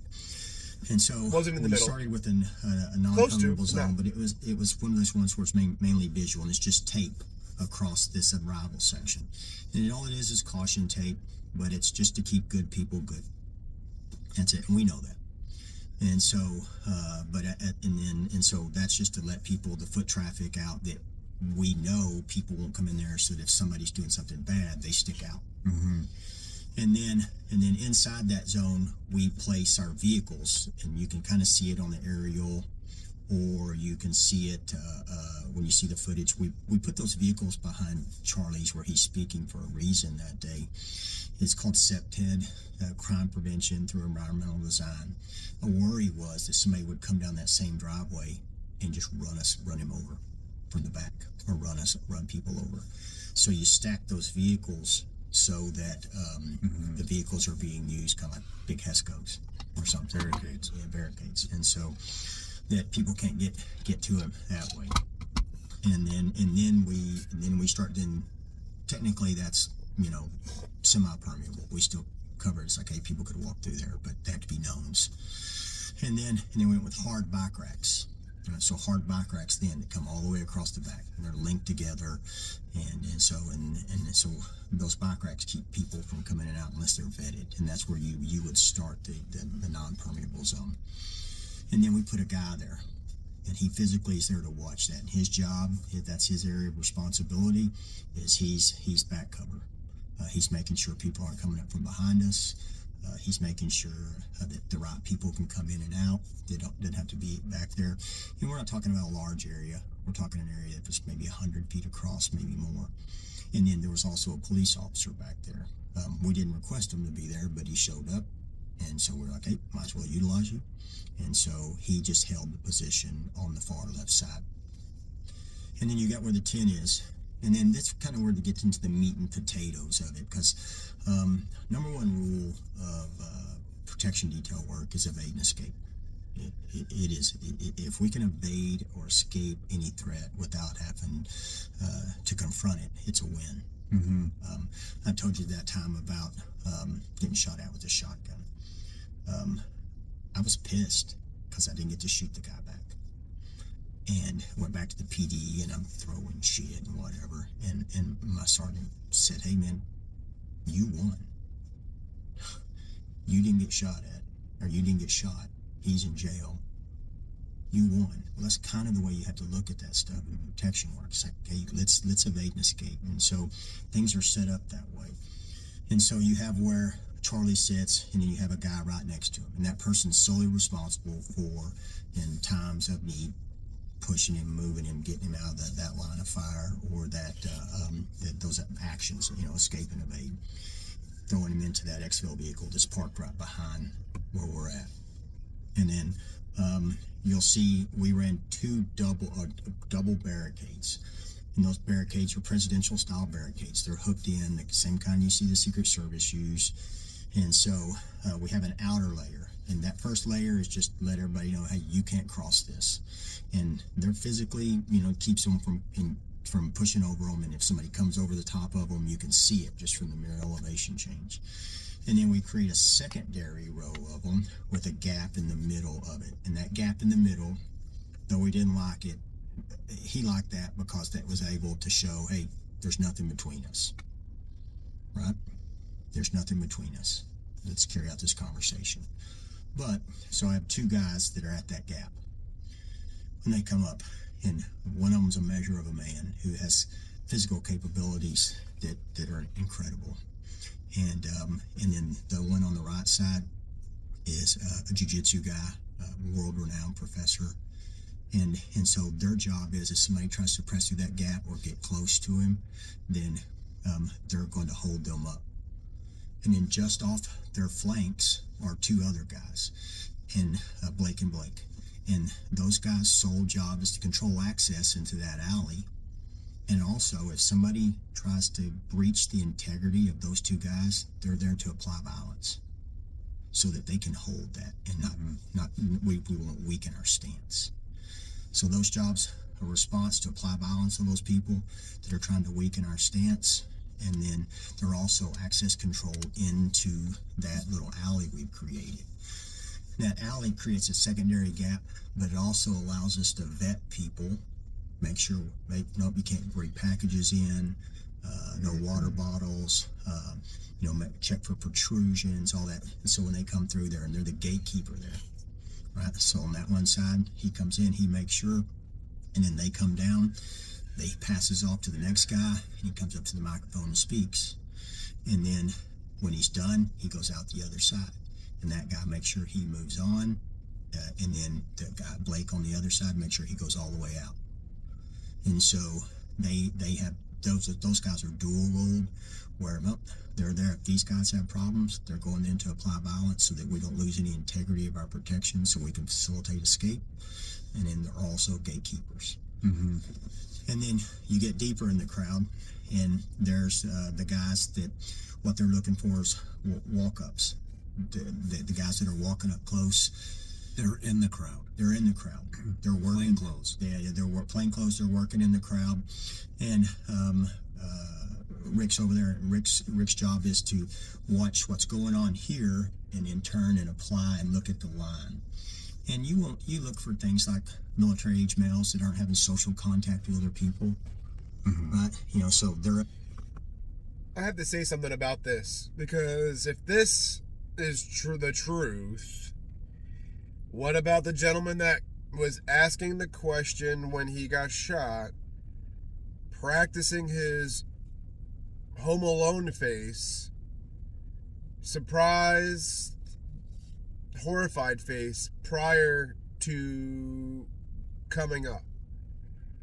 Or what about the fact that a lot of the students that were there report that majority of the men there were oddly Terry-age males, didn't look like they fit in, never been seen on campus before.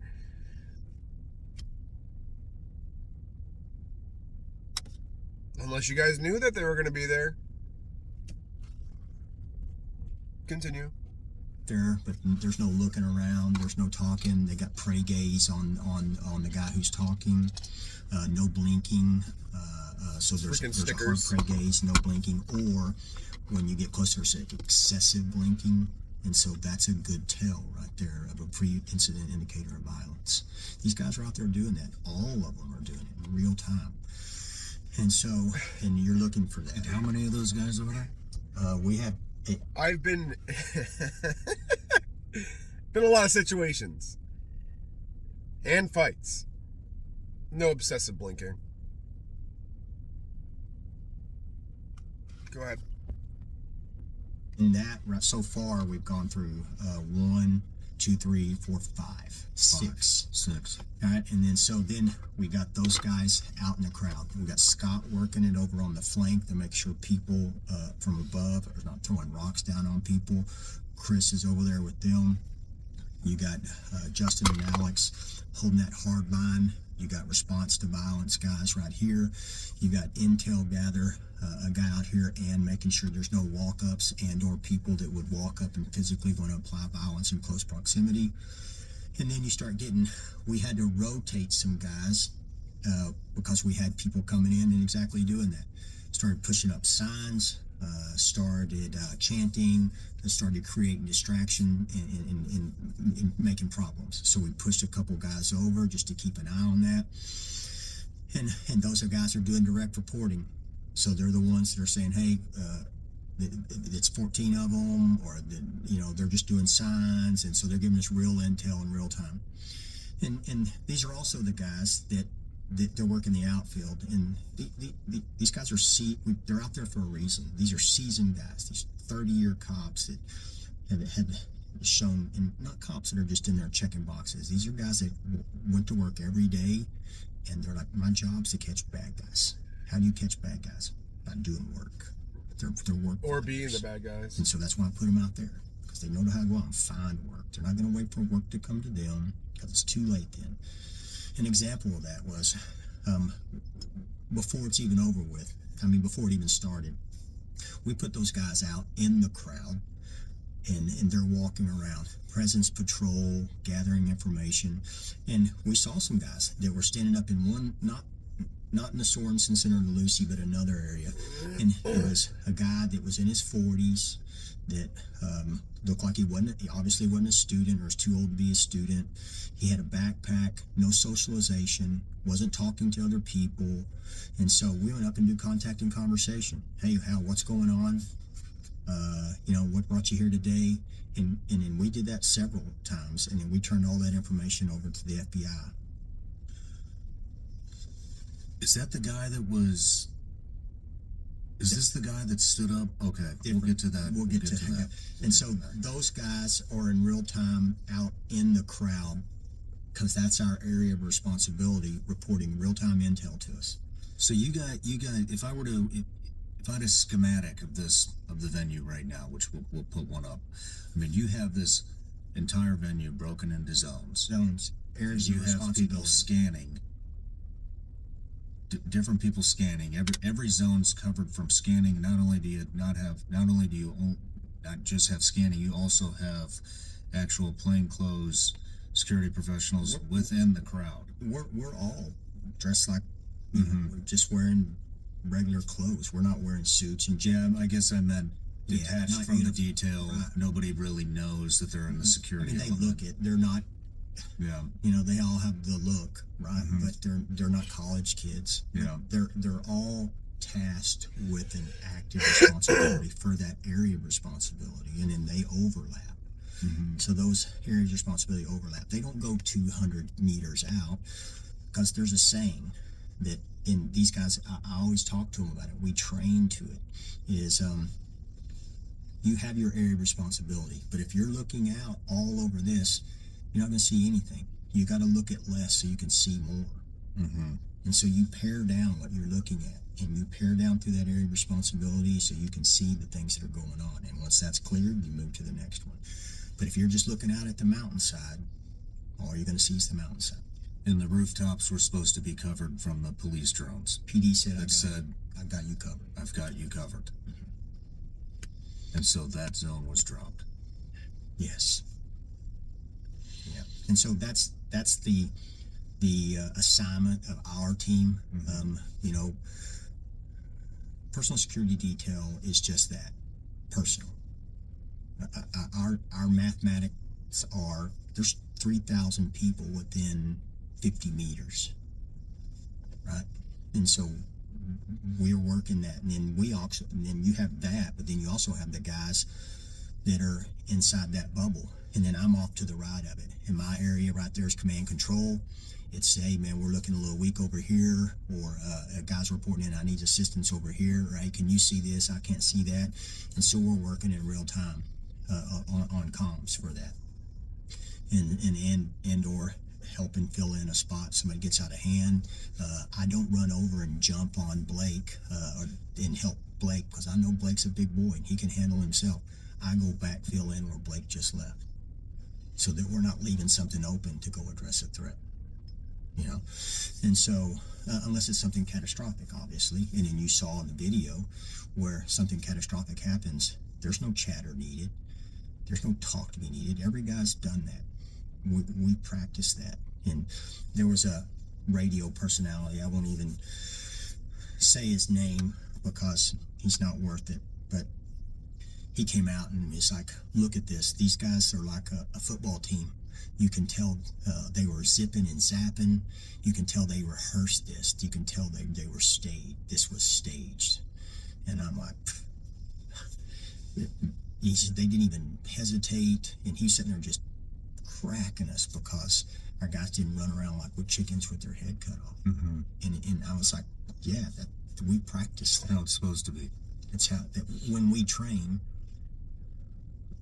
we have iterations, whether it's PT or medical or shooting, and in the guy that finishes last, because everything's a competition, because that breeds near perfection. The guy that finishes last, he has to get carried by the team to the next iteration. And how do we carry them? The same way we carried Charlie. So that's been done literally hundreds of times. And so you don't need to talk about what you need to do when you know what you need to do. Was there anything strange, anything stand out, anything at all? Or did this just, you know, once you guys were in place, once the event had started, Charlie was speaking, I mean, is there anything that seemed out of place at all? Well, we do the arrival, and we were supposed to do a meet and greet when he first arrived. Mm-hmm. And that meet and greet was in a hard room. But the timeline was a little off, so he decided, or they radioed to us, hey, meet and greet's going to be off, and so we're going to run in and use the restroom real quick, and then we're going to go straight to the tent. And so that was a call off, but that's one of those things. It's not abnormal, and we're used to that. So, but it doesn't change the plan other than we're going to a known. Somebody's going to receive him over there. Everything's clear, which it was. So we had a guy back by the restrooms to receive him. I had the door to pop it open. He walks in. He goes, "Hey, Brian, did you get any sleep?" Because we just got back from that South Korea, Japan. And I said a little bit, and the last thing he ever said to me was, "It's going to be a good day." He said, "Good." I said, "A little bit." He said, "Good. It's going to be a good day." And so we.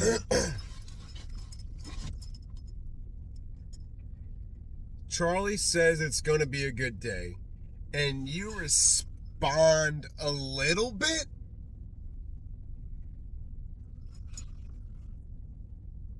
No, yes, sir, or we'll do our best. A little bit?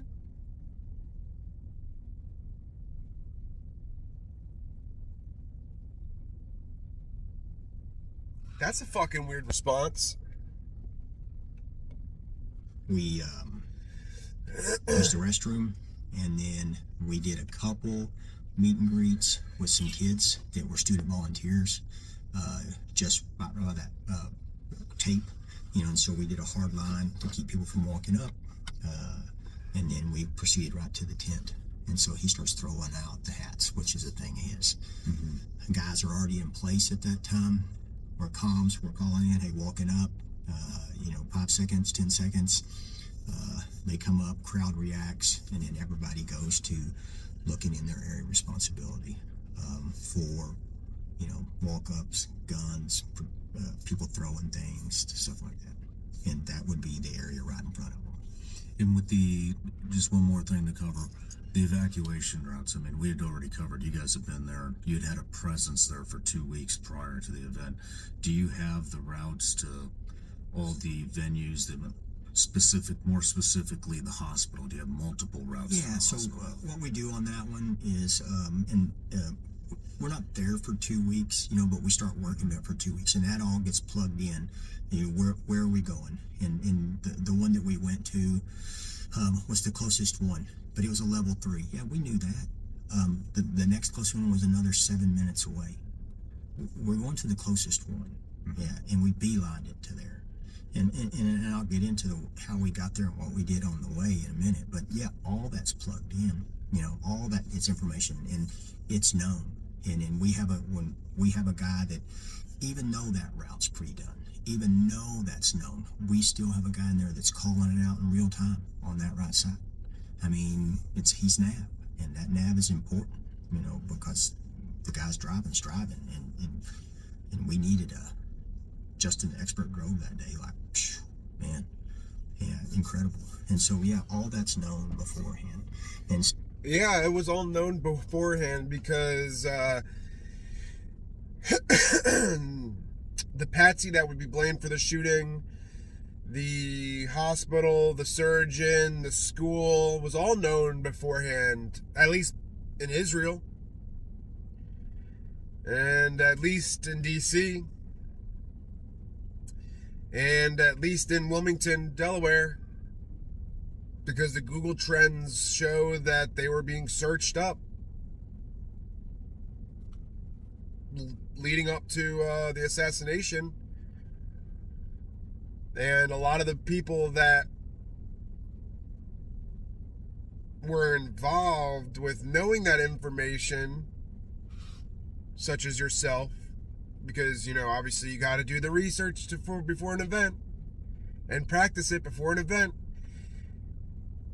But you were also alleged at this meeting the day before. Also, that flight also stops at where Rob McCoy was. Rob McCoy also went to Israel the day before this Google Trend started in such places in Israel.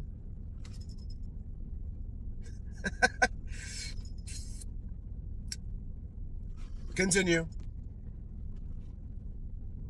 when people said, "Oh, you should have an ambulance there," it's like, well, one, I can't make the city put an ambulance there.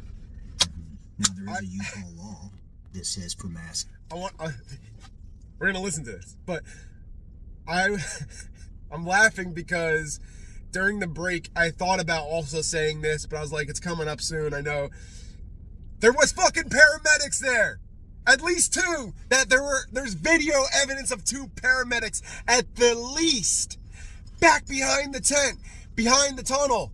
They were standing there. They were ready to fucking go. Your team ran past them and denied taking and refused to take the packs that they're trying to give you to give aid when you left, after telling them that they couldn't come with you guys. So not only did you deny them access while you were there, you denied access for them to come in for the ride to help on the way to the hospital, but you also denied the fucking medical equipment that they were trying to give you guys. ValhallaVFT just did a video on parts of this interview with the videos. And depending on how depending on how much storage I got left in my phone after recording this, I'll fucking download it and put it into this clip too. Our boy, Coach Colin, actually found that no, sir, that's not fucking true. Not only were they there on scene, they tried to help take care of Charlie, and you did not allow them to. Not only that, but they had all of their paramedic equipment with them. And when you went to put them in their car, they tried to actually get in the car to go with Charlie. You not only did not let them enter the car, you didn't even take their goddamn medical supplies. So he claims these fucking paramedics were cowards and they ran and hid. No, they didn't. So again, there he is. He's taking it off. They're trying to like, help. Let's make sure these guys have Look at exactly this. what they need. And that offer gets ignored. Look at this. It gets a stiff no. They put him in the car and they go. Wound open. Charlie bleeding out. Think about that. This fucking guy has the audacity. So, continue to lie. Gatherings like that, a Utah law says that for mass gatherings, a health officer needs to be assigned. I don't assign them. The PD does. Well, you should follow up since you're security. And then it says, in that law, it says that they may determine where an ambulance is on standby. And I'm like, okay, well, they did have standby UTV medical there. But I can't make them make that, right? And first rule of emergency medicine, when an EMT goes, because I've done this, if you don't walk into the room when you're doing your skills portion and say, hey, is the scene safe? They fail you and you're done, right? And so those medics that were around that buggy were nowhere to be found. Why? Because they're taking cover like everybody else. They were fucking there. And so, and they were the there. Wound that we had, video it's evidence. Not a wait till the ambulance gets there. Yeah. And I'll talk about that and what the doc said and transport and all that. So all that was known and all that's done in the workup. So looking at hindsight here through the security footage, I mean, it came out that, you know, the shooter went unnoticed at 11:50 a.m. in the grassy area, 12:02 p.m. near the Loose Center, and then at 12:23 p.m. when the shot was fired, approximately 142 yards away. What was, you know, what was your immediate response? I'll address the shooter in the timeline first. It's like, you know what I want to know? I want to know when he got on the roof. Because we're shooters. It's easy because we have a range, and our guys do it as a sense of pride. Even though we know we work on all this other stuff more, the shooting we work on because it's a sense of pride. And then, so you look at things like that. In that shooting position, 3 meters to the right and 10 meters to the left, there was no shot. And so I want to know when that guy got on the roof. Let's put the visual of what that looks like on the screen right now. We took that shot before. Really? We always do. We sit down in the space and we take the shot and send it back to Charlie so that he can see what he's going to see. Yeah, and that's a routine thing that we do. It's a good idea. Yeah, it's mental preparation. Yeah. So here's a visual of what you guys were able to see. Yep, and so here's my question, and hopefully it'll come out in timeline, right? We've all seen the pictures of the guy when he came on through the staircase. It's like, okay, there's a difference between a guy walking up and getting on a roof and a guy walking up and getting on a roof. And did he run over to a known position? What you're doing there tactically is you're working a loophole. You guys did that on a roof. You bang a hole through one side, you know, and then you step back and you put another hole and you shoot through that hole and that opportunity comes through. And this is a big loophole. And so you tell me you just ran up onto a roof, pop yourself down in a position that was in a loophole. Can you describe that loophole again real quick, just now that we have the visual up so people can see it? You get up on this Sorensen Center, I mean not Sorensen, Lucy Center, that's behind the Sorensen Center. And so from where we're sitting, where we're standing, we can't see it. One, it's not our area of responsibility, so that's why we're not looking there. First of all, we're looking at threats right in front of us. You see, how many threats do you have in front of you right here? About 3,000. 3,000. Right, and so that's what we're looking at. And then it's kind of like you could be in front of an 18,000-foot mountain, and there's a 36,000-foot mountain behind it. You're not going to see it. And so we have to be cognizant of that. And then if he would have stopped just a little bit to the right, he wouldn't have been able to see it because the Sorensen Center would have been in the way. I mean, it's a very specific point. It's not just, which is what I thought. I thought it was just climb on the roof and you've got the vantage point. So you're telling me there's enough blind ass luck that you ran up there, didn't crawl, you didn't you didn't get up. He didn't get up there like the secondary guy that tried to shoot Trump, where he was bugged down in the weeds for a while. This was a boom on, boom run to, boom take the shot, and it's like, did you get all that off? It had to have been rehearsed to find that, which I believe you said is basically did you say 7 foot vantage point basically ahead? Oh, I'd have to. It's small. It's whatever. small. It's It's small. not big. There's the visual. Who gives a fuck? It's a small area. It's not something. And then You would have to search for that. You would have to search for that vantage point if you didn't know. So it would be great to see the footage. Maybe it's out there of him running straight to the point, or did he search around that's looking exactly for what it? I want to know. Do we have? It'd be great if that chief of police would have put that fucking drone up. We'd have had it, or I'd have flown that drone up his ass if we could have had one. Yeah, okay. So those are questions I have. Those are tactical questions. I mean, we make our guys do that kind of stuff all the time. Yep, no, you're going to run 300 yards. You're going to jump over this wall. You're going to come home and you're going to take this shot with ours is about 35-foot declination at 200 yards. And you see guys that are even trained miff it every once in a while. And people are like, oh, that's an easy whip at 142. I'm like, yeah, the shot itself, but you're talking about old men that shoot stuff off sandbags. You and I both know, under duress, accurate shots are different. It's not 142 yards is not a difficult shot with a magnified Not at all. optic. It becomes more difficult when you're winded, when you're climbing, when you're running, when you are nervous, Visual noise all in take front a of you. life, when you're wondering if anybody else is seeing you. I mean, there's a lot of induced stress.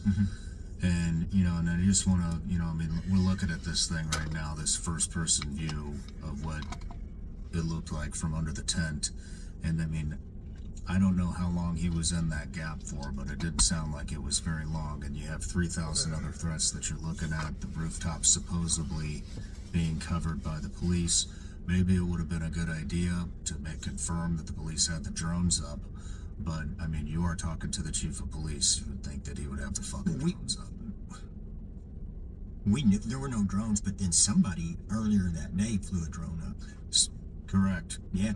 So, actually, you probably wouldn't have confirmed because there are drones up. We didn't know where it came from, and we're like, what's the deal with this? Now, it's not uncommon for the video team to throw a drone up and then take a quick shot, and we've had that before.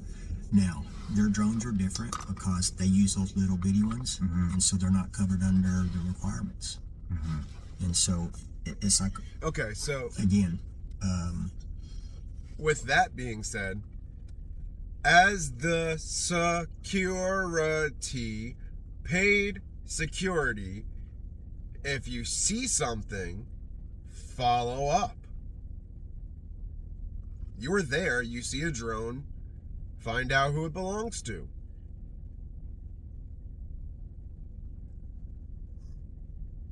Something's better than nothing. Find out. Follow up, dude. That's, I mean, if you're telling the truth, that's incompetence. You're getting paid for nothing. yeah, you're right. We do I need to call a grown ass man and say, hey, are you doing your job? Yes, that's your job. Do I need to do that? Yes, that's your job. And this is Playing devil's advocate, I hope, it's, Shawn. I hope. Especially a man in that position. and it's like, hey man, I'm not a fan, but Bill Belichick won for a reason. He told his people, hey, do your job. And hey, if you don't want to do your job, that's fine. Do the job you said you were going to do. How about that one?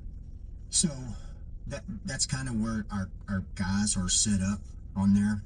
And then I was to Charlie's right. There's a lot of chatter on the internet about hand and arm signals, from the security team. There's been concerns about it from my own personnel that work here. I've worked security details done a lot of sniper work. Did you ever use hand and arm signals? I use hand and arm signals every single time on every detail, Yep. everywhere I went. And, you know, one of the rumors was, oh, you know, he's got the ball cap. He did the ball cap wiggle. That's the Marine Corps sniper. I've done a lot of sniper operations. Nobody wears ball caps. So that was my lead question. You ever use hand signals? And it's like, yes. Yes. Were your hands? You had already established. I'm going to cover for you here, Yeah. because this is a rumor that I just fucking hate. I know. Because that is what it takes. You can't be on the radio all the time because you're tying the net up. We had already established that you had other security professionals within the crowd that you're trying to communicate with, and that's how you do it. That is how you do it. Well, I'll speak to this one. You're using hand signals, or if you were to use hand signals, and those are an option, especially like under MBG or things like that. One, are those hand signals normal ones that you would see during normal gesticulation? Are those definitive hand signals? Mm-hmm. They're definitive, so that they can't be confused with a guy scratching his ass. Mm-hmm. And so that's the first one. The second one is that hand signal. When a bubble team is there, we're not using hand signals. Sniper details, absolutely. Why? Because you can see that. Are we looking around at each other looking for hand signals? We're looking at the front in our area of responsibility. If we needed to relay a message. Great point. Yes, you do, when you've got something planned. And if it is true that you were planning something, the signals are going to mean something. Were they to each other? Maybe not. But was it to someone that is watching? Yeah.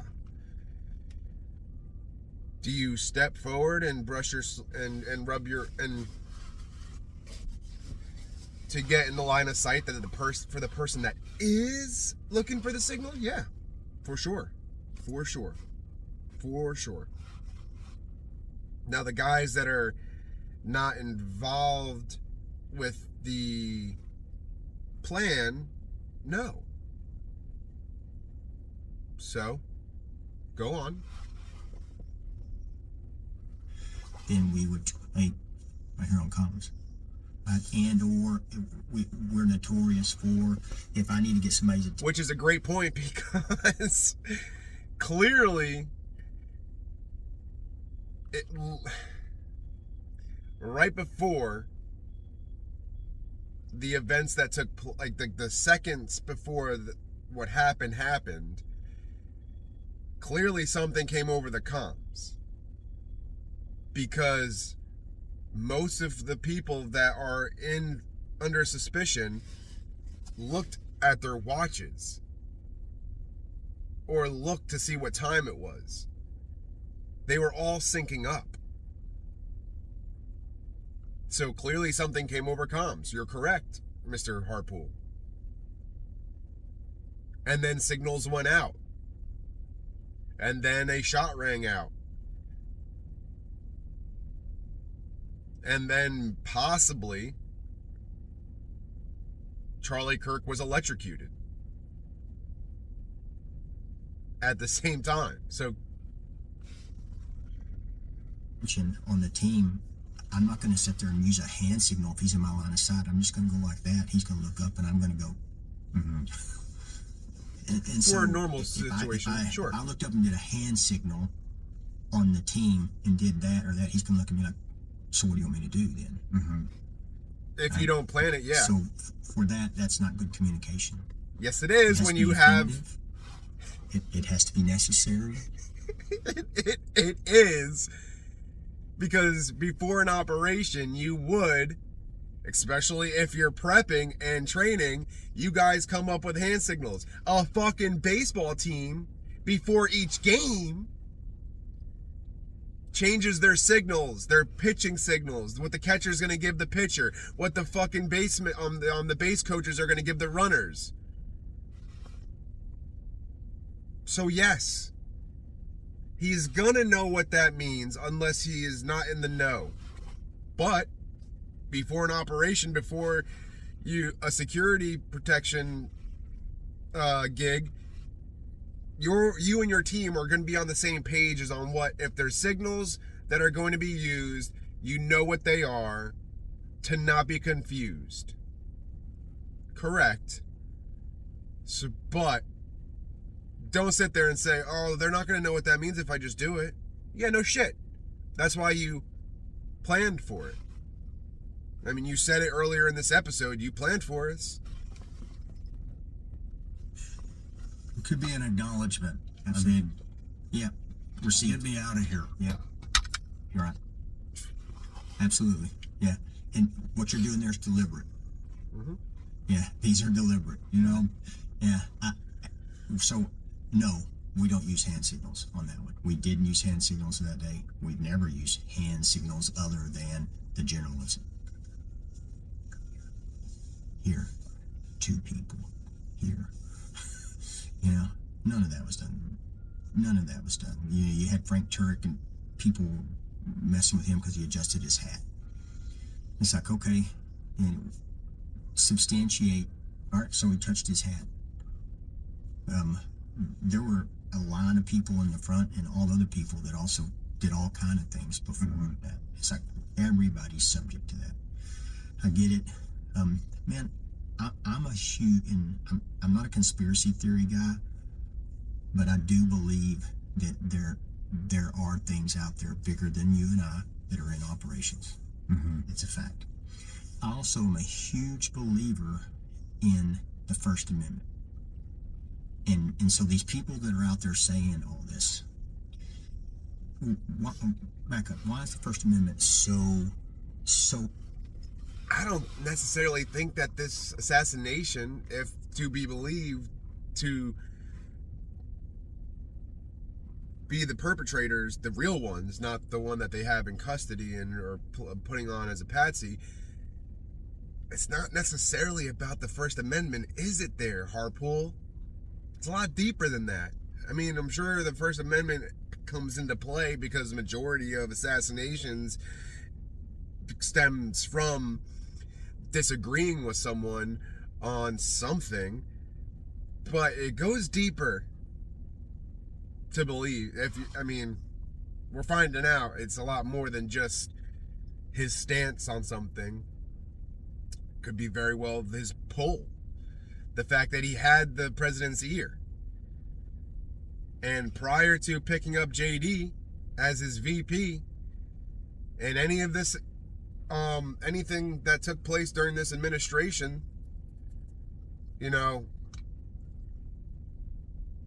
the president was the rogue. He was the unpredictable rogue that the powers that be feared. Even Epstein and his emails, they didn't like Trump very much. They slandered him a lot.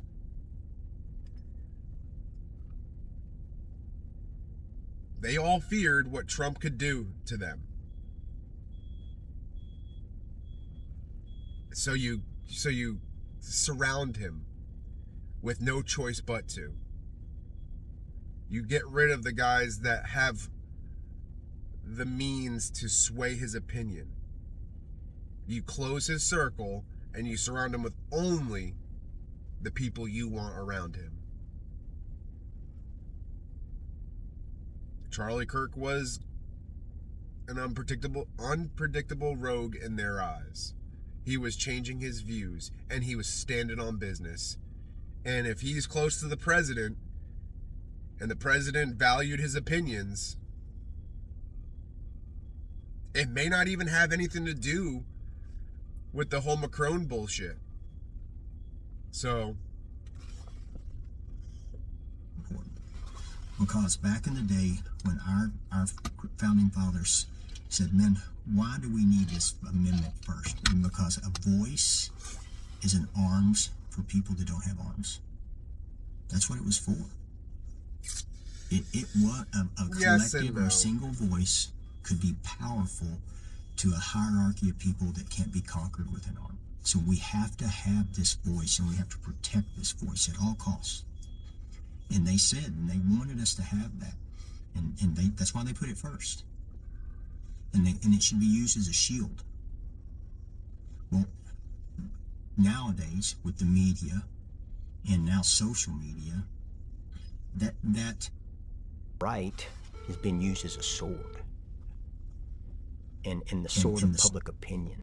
Bear with me for a second. Sword of public opinion. I'm going to have to Hey, drive. let's just put a bunch of lies out there and claim First Amendment. So we'll do this on the road. We can say whatever we want.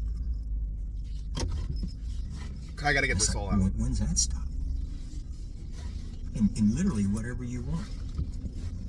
You've seen some of the idiocy out there. Palm gun, exploding microphone,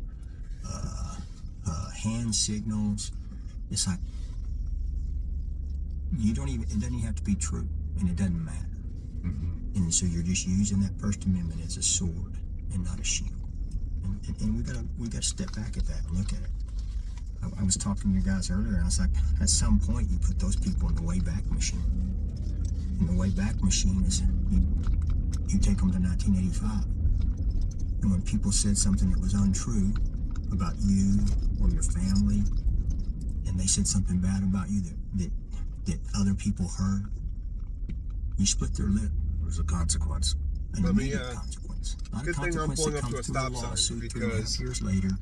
An immediate. I got a lot to say about this fucking bullshit. I got a lot to say about this fucking bullshit. Hey, pussy. You just said something about the First Amendment being protected, being able to have their opinions, but then you're going to go about putting people back, putting the Wayback Machine and splitting someone's lip because you don't like what they say, because they calling you on your bullshit. And even if you were telling the truth and that wasn't the case, who the fuck are you to tell someone that they can't have an opinion? Isn't that what we've been fighting for? Isn't that what Charlie's been fighting for? Did you see Charlie ever fucking threaten somebody? He's been threatened by people. And in live events, he's had people come up and say, I want to fight you, let's go fight.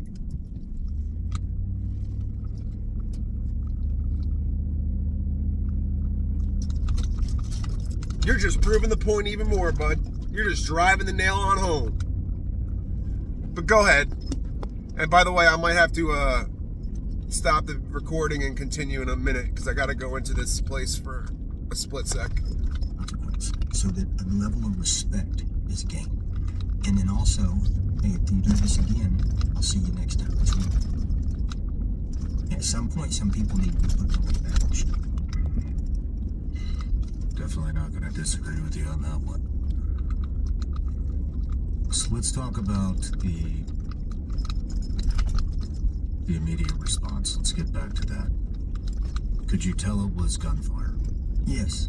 How could you tell? They're on gunfire my whole life. That's the first one.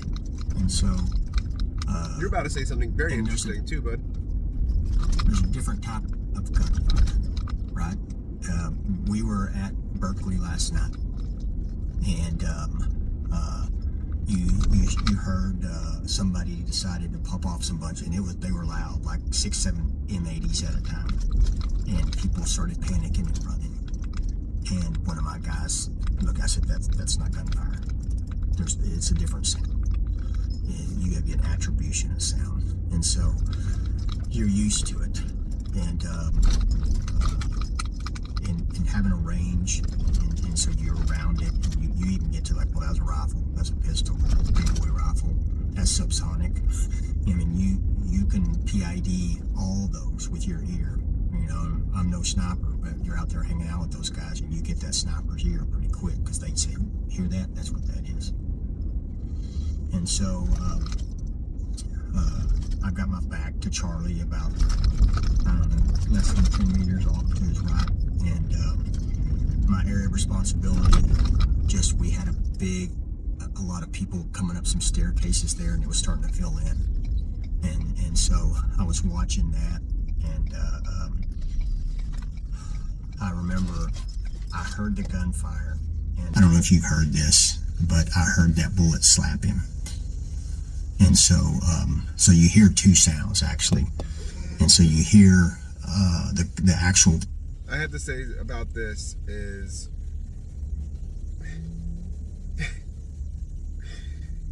you're not going to hear a bullet hit somebody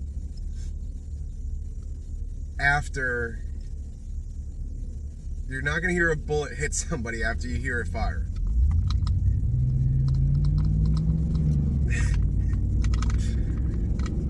So, and if you got a microphone on him, I think we all would have heard, for one, the bullet slap him. But it's not going to slap him. What he might have heard,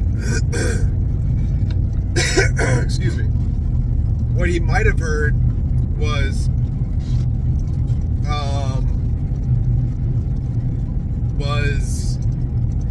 the popping of, if Baron Coleman's correct and he was being electrocuted, the popping of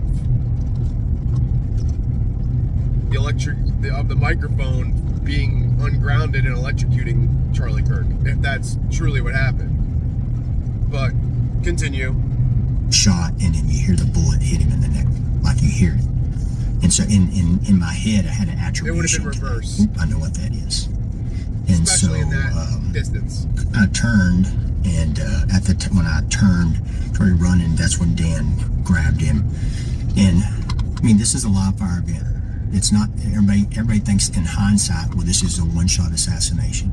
No, in our heads, there's fire. You don't know what that is. There's fire. There's more to come, right? And so Dan grabs Charlie, and then who's Dan? Dan was the guy standing right next to Charlie when he got shot on the stage. Sorry if that's too loud. Right of Dan. Okay. And so he grabs him, and then I turn and see him start to the ground, but then I'm just thinking gunfire. And then he's leading to the ground because I'm on his right. Well, he was shot right here in the left of his neck. And so I jumped down on top of Charlie to cover him, because where we're at, it's concealment at best. It's a tabling with cloth on it, so it's not hard cover. And our guys are starting piling back in, and they're down, putting a human shield around it, but it's still just concealment. It's not cover. And so I initially dove down on top of him and just was on him almost face to face. And then when I was doing that, I went down, I could see the wound. And so I immediately shoved my hand into the wound to stop the bleeding, just trying to find the pressure. And it was coming out still. And I'm on top of it close. And it was still coming out enough that I guess it squirted through my fingers, and I could taste it on my lips. And so I was like, man, this is a bad wound, right? And so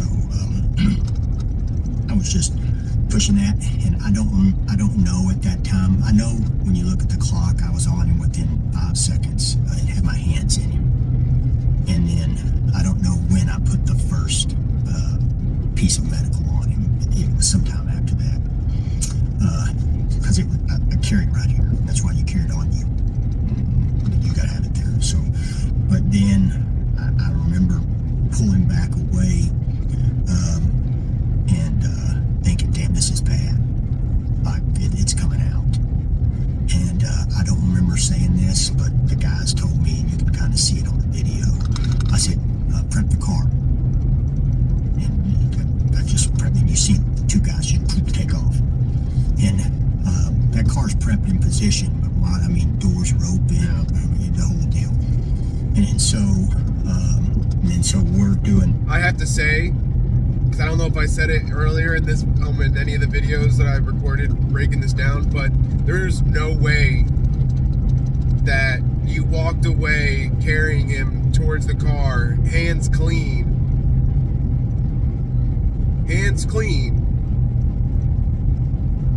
packing his neck and trying to stop the bleeding. No fucking way.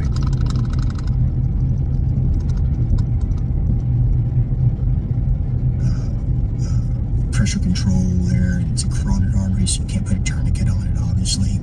And in my head, I'm like, man, pressure pray, man. These are what you can do for that wound. But then, so I'm on top, and then I told the guys we got to exfil. We're all out here in the open. We're trying to get wound care, and we got to get off this X, right? And so, but I just said we're exfilling, and so we got up. I think it was like 15, 16 seconds from the time the shot happened to the time we were picking him up and headed. 15 to 16 seconds. That's what it was, yeah. And so that's fast. Yeah, and this is horrible, but that's fast to get an initial assessment, plug a hole, pick them up, move them. Yeah, and so it's just like dang, and it's some horrible realities of it too. That like I told the guys this, and I haven't.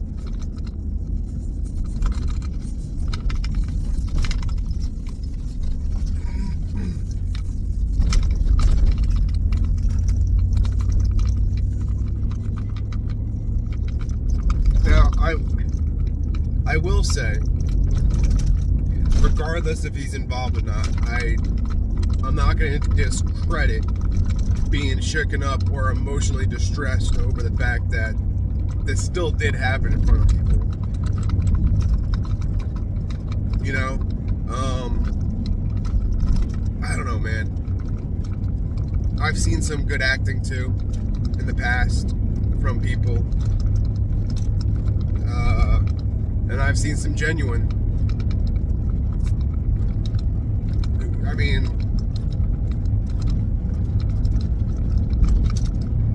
I don't know, man.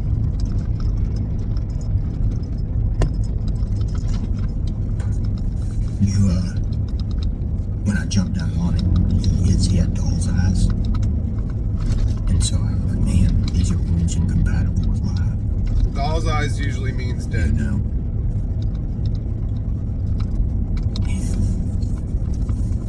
You want to take a break? Let's take a break.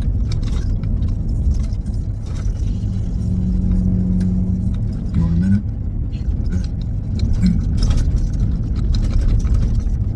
Now, this was interesting because I've watched Shawn Ryan's show a few times for people that have needed a break. This is the first time I have ever personally seen where they kept it rolling. Now, I don't know if this was intentional for one of two reasons. One, to help drive home the narrative, or two, to kind of... You've probably seen the headlines. Another... To expose him. I don't fucking know. I don't know. It was intentional for a reason. The reason being that I don't know. That I don't know. All right. Sorry about that, man. Dude. Yeah. It's fine. It's mainly the it's going through your head. Like I said, I was like, man, this is a bad wound. It's not compatible with life, and that's an old medical phrase that you use for reporting later. And I mean, I hate to get graphic, but that's that's how you do it. Absolutely. I mean, I remember yeah the eye thump. Yep. And so if there's no movement after you thump the eye, that is it's done. Same. And so at the time, I mean, I broke down just then, but I think some of my close friends had told me I didn't weep a tear after that for like 3 weeks. Not, it's like, hey man, I was like, yeah, there's a time for that.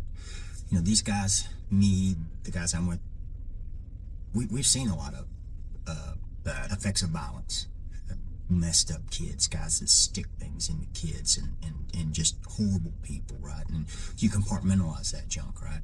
So that you can, you got a job to do. And then sometimes those things, when you open that box, they come out, right? And that was one of them. So, I'm sure it's good for me at some point.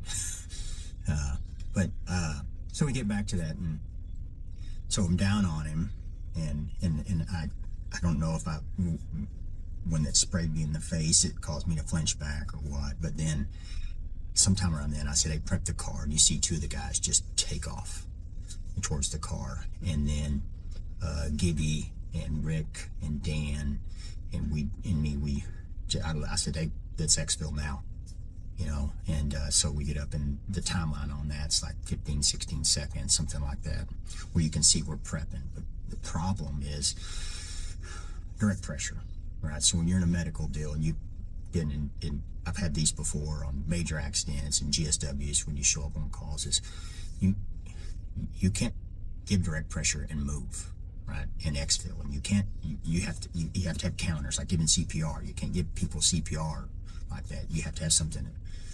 So it's like, hey, okay, well, let's just get in the car. You can't. Yeah, but then You can't apply direct pressure to move either, because it's the neck and there goes the airway. Right, and so And it's just it's damn near the worst. and then like place. And then you don't give first aid when it's raining on you still, right? Or this first shot, second shot, how many more is coming in? So, you know, and so I was like, hey, let's just call for exfil. So I called for exfil, and so then let's go. The guys had prepped the car, so we're carrying. We trained officer down, I don't know how many times, or, you know, person down, and we were carrying, and you can see it on the video. Rick breaks off at the perfect time. He goes around to the other side, jumps in. We do the drag. Don't try to shove the guy in. Half the team pushes in, the other half team drags from the other side. There's no comms for that. Just knew. He knew that's what we need to do. We've done that. He's done that. We've got careers built on doing that, real time and in training. And so guys weren't helping. Justin gets in. He knows his job to drive. You know, that's his job. Dan jumps in. He knows he's nav. And so we're back there. Rick would pull him across. Frank Turek and just jumps in the back. And so he's a known. So I was like, yep, it's Frank, but I'm not going to fight him on it. Frank's there because Frank's hurting, you know, and it's one of those things where you have dead kids on calls, and you're not supposed to let the crime scene be contaminated, but I'm not going to deny a parent the ability to come I out. have something to say about that, because Frank Turek, regardless of being a known, you deny access to a paramedic, which would be probably smarter if you're trying to save your client, except you give it to someone that's a known. Now, with that being said, of him being a known, Frank Turek is on everybody's shit list, because following, allegedly, to Frank Turek, everything that Charlie Kirk was turning on never happened. He goes along and is pushing the narrative hard, and just as hard as everybody else.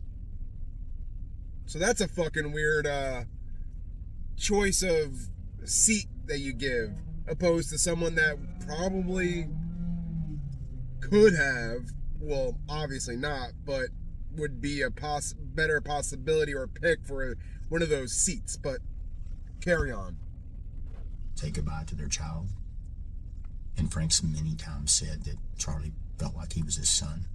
I'm not going to deny him that. All this is running. And so we get in. Charlie was a big man, long.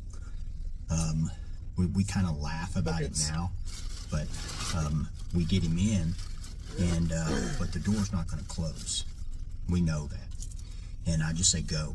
And we didn't even attempt to close it. I told Justin, go, go, go. So he takes off. Dan's already got the route done. We know that because we've done it. And so we take off in direct action. We get out onto the main road, and we're in a slick SUV, no lights, sirens, and so we're breaking our own intersections. We're cutting our own traffic. We're doing everything ourselves. Justin's driving. I mean, he's a trained driver. I mean, that's what our guys go to driving school for, just for that. It's expensive. It costs a lot, but it's a need. And it paid off because he drove like a champion. Dan's up in there calling out right lefts. This is next turn, 200 meters left. So he knows exactly where he's going. Rick and I are in the back. This is where it gets not funny, but you look back on it now. Rick pulls Charlie across, and then I'm working off my kit. And you always, when you build a kit out like that, you build it to where the stuff you need the soonest or most important is on the outside, right? And so all the bleed control is right here in front. So I'm just working out of the kit right there.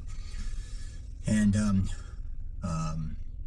so I'm just, you know, packing, pressure, repack. It gets saturated. You don't take it out. You just keep packing on top of it. The You problem don't take is it we're out. going down the road. You and pack on top of it. Charlie's so tall that his left leg is down in the door, and the door won't close. And so I'm on my knees with the door open, with my butt hanging out of the side, and I'm on my knees doing the medical. And Justin's driving, you know, we're going 60, 80, 100. And Rick has me across the kit in my shirt so that I can use both hands to do the medical one. And so you don't fall out of the fucking car. So I don't fall out. And I just look at him, and I don't need to say, you got me. He's got me. I know he's got me. Rick's a brother. He's got the tattoo. And so I was like, he's got me. And so I'm just working medical. And Frank's praying out loud. Rick's praying out loud. But does he have a pulse at this point? So... I mean, no way. Go ahead. In a situation like that, I'm not going to stop and take pulse. I didn't know if somebody else had one. Or... No, and so I have SpO2 monitor there. I've got all the stuff for it. I could have put it on, but it's irrelevant. It's irrelevant to treating that wound. Okay. Right, and so I've got to stop that bleeding. That's my primary thing. And so whether he had a pulse then, it's unknown. The body's an amazing thing that can do things even when it's technically, you know, destroyed. And so my concern is bleed control. And so I'm just, Rick's got me, Justin's driving, world's coming by.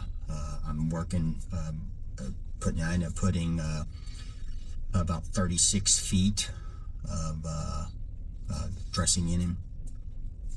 And then 4 4x4s, and then 2 hemostatic 4x4s. Sheesh. And then just pressuring the whole time. So you're adding just pressure as much as you can get.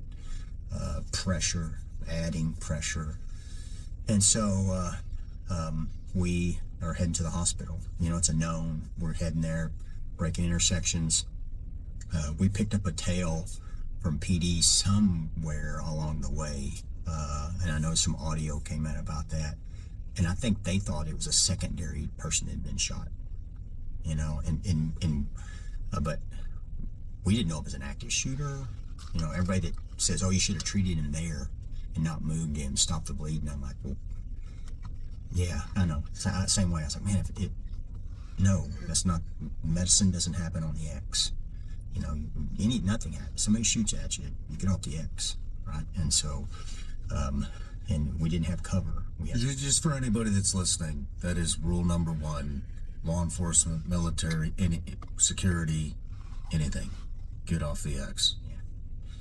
And so rounds are coming in. Yeah. And so we get to the hospital. Actually, we make it to the hospital through the traffic. We've got full wound pack in. We get out and we carry in to the door. Once we make it into the door, we see a gurney on the left-hand side. We put him on a gurney, and then I wheel him into a room. I start giving the patient information to the staff there. I end up getting on top of him and cutting the shirt that he had on off, that white Freedom shirt. And so I cut it off so they could get to him, so that I didn't articulate this to them, but I wanted to get that stuff off so they could put a defibrillator on him. And so I would like to see the shirt. And then started talking about pushing drugs. And so I was back and forth with them on drugs and defibrillator. And so then you know, once you get that shirt cut off and moved out of the way, you know, there's enough of medical professionals in there. And so I just want to get out of their way. And so got out of their way and walked out of the room and stood outside the room and held guard on the outside door of the room so nobody else could come in there. Covered in Charlie's blood. Yeah, I had it all over my face. And, Rick and I had it all over our arms. From about here down was just covered. And, yeah, and it was, yeah, I feel bad for the hospital staff because we showed up looking like that, and they didn't know we were coming, even though we had called 911. But I don't know what happened. So we show up and guys got blood all over their face. I wanted to say something about this because if I wasn't mistaken, in the very early days of the investigation done by not the people covering up the bullshit, that I gotta do a little bit more research into it, but I'm pretty sure they had said that the hospital that they went to wasn't the closest one, nor was it even a specialty hospital. I'm pretty sure the hospital they went to was a sore thumb. It stood out. And obviously with the searches in Israel and such, I wonder if it was because this hospital had the person that they knew that would cover it up, that they had lined up prior to the assassination. And there was also there was a couple other key factors that were strange, like brand new surgeon, brand new, I mean, everything was brand new. Candace has touched that, like, this whole assassination but was littered with brand new and first time things. So let's continue. I don't know how much more we have of this video. I'm carrying a guy with blood solid on my pants and shoes. And so then I just stood out there, and then finally this lady, and I feel horrible. She came up to me and she said, "Hey, come with me." And she took me in a room and physically washed my face and my hands and stuff. The nurse that was there at the hospital. So it's like, man, what humanity? Man. Where was the humanity prior? So it's you saw a lot of beautiful things. I would really like to skip through this, but things. I want everything laid out because we may miss something Rick was I skip through. there. Same thing with him. He's going through the same thing. He's covered in it, and Justin's there, and Dan was there, and everybody's got this look of bewilderment, like, hey, you know, like. And so I told Justin, I said, check on the men and call your kids, because I was worried about them. Because when we left, our guys went back into the crowd because they didn't know, because everybody was on the ground. So those guys that were still there, they went back in the crowd searching for other victims. No kidding. Yeah. Because they didn't know, because everybody's just laying there, frozen. And so once Take a ride with me because I gotta go do a back honeydew. in and started searching for other victims and people that had been shot. So Hang on one second. I didn't know Give me their 1 second. status, and it was horrible.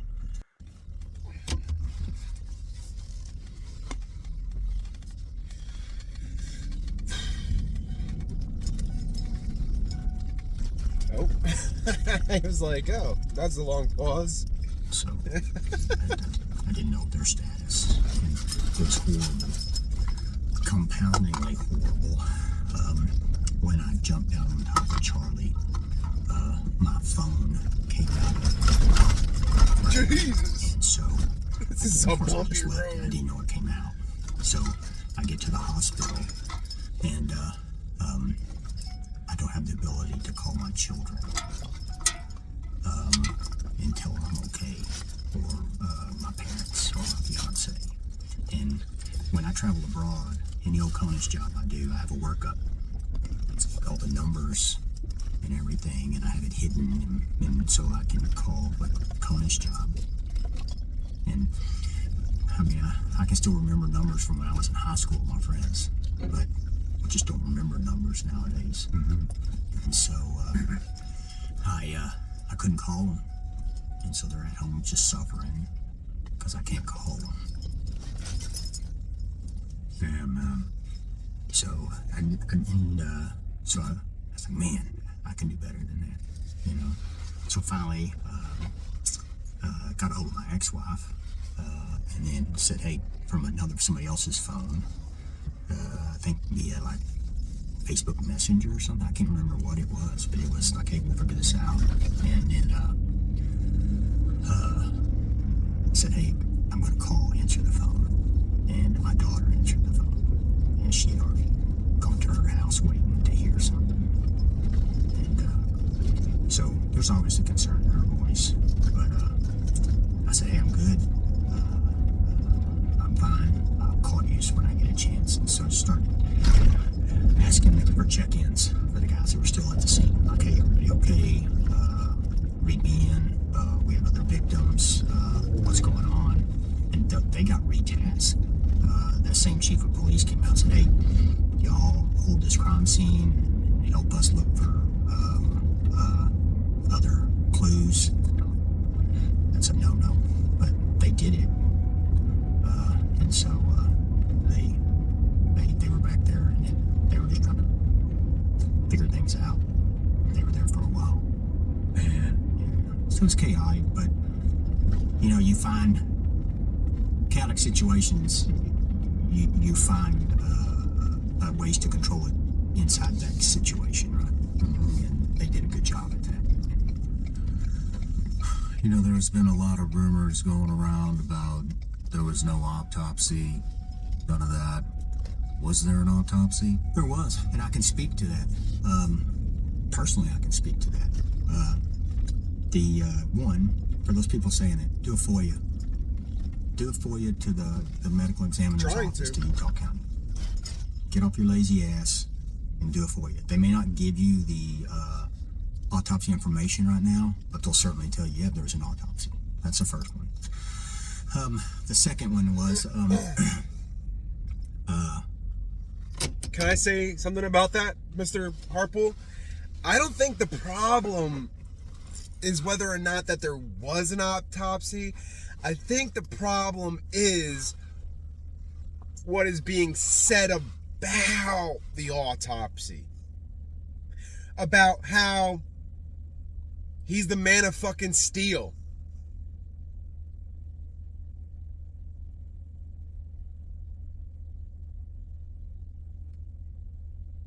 I'm sorry, but no. And even the bullshit that Nick Fuentes is getting his information from about fucking Mr. Fantastic with the neck of rubber. What? What? Please enlighten me how a 30-06, if that's your narrative, does what they say happens, let alone calibers going all the way down to 22.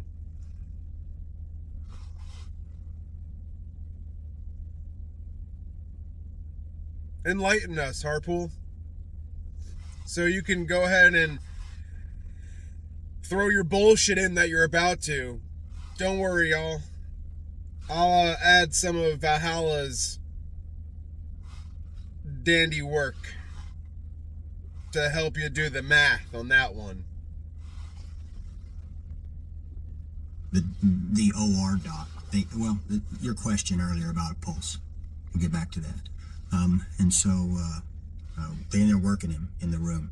Actually, better yet, I will pull in Ian's video of him disproving the narrative to Fuentes, because at least because of Fuentes, we have a full video of tearing apart the narrative, including what you were about to say. and they ended up taking him to the OR because they got a pulse. They did get a pulse? They did get a pulse. But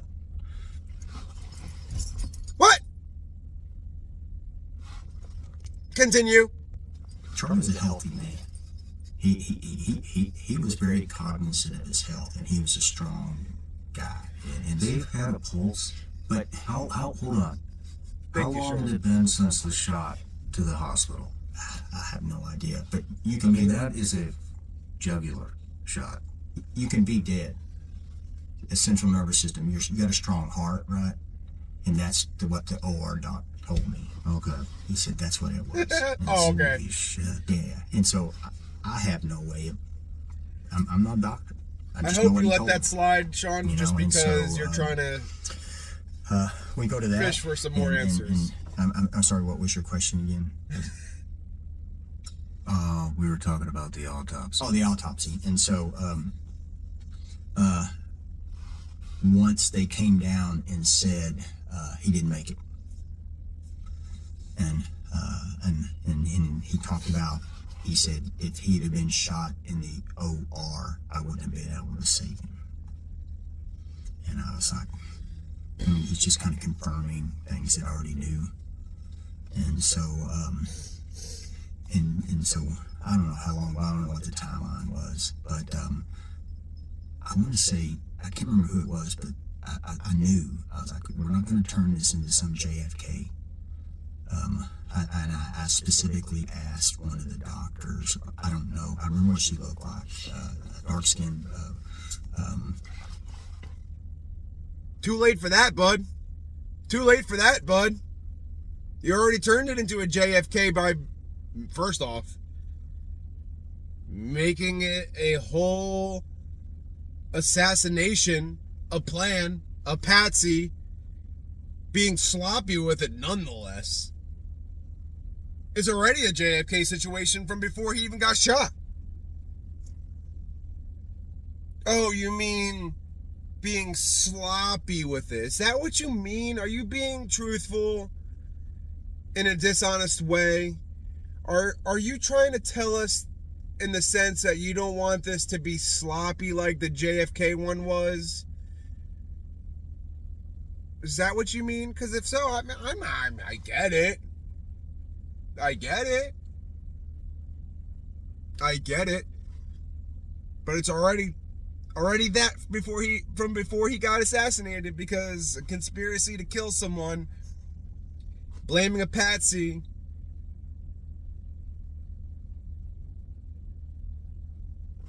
Go on. Like dark hair, probably 35, 40 years old. I said, how long until we can get an autopsy? And I remember her saying a day and a half. And I was like, oh. And so, I mean, she's the boss of that. That's just information. And so I remember I was like, man, that's a long time. We need to get this autopsy done and done right so that there's not some conspiracy. So, I mean, you're starting to think forward to that. And so I remember I was standing next to the... I think you mean conspiracy theory. Because there's already a conspiracy. A conspiracy is more than one person colluding to do something. That's a conspiracy.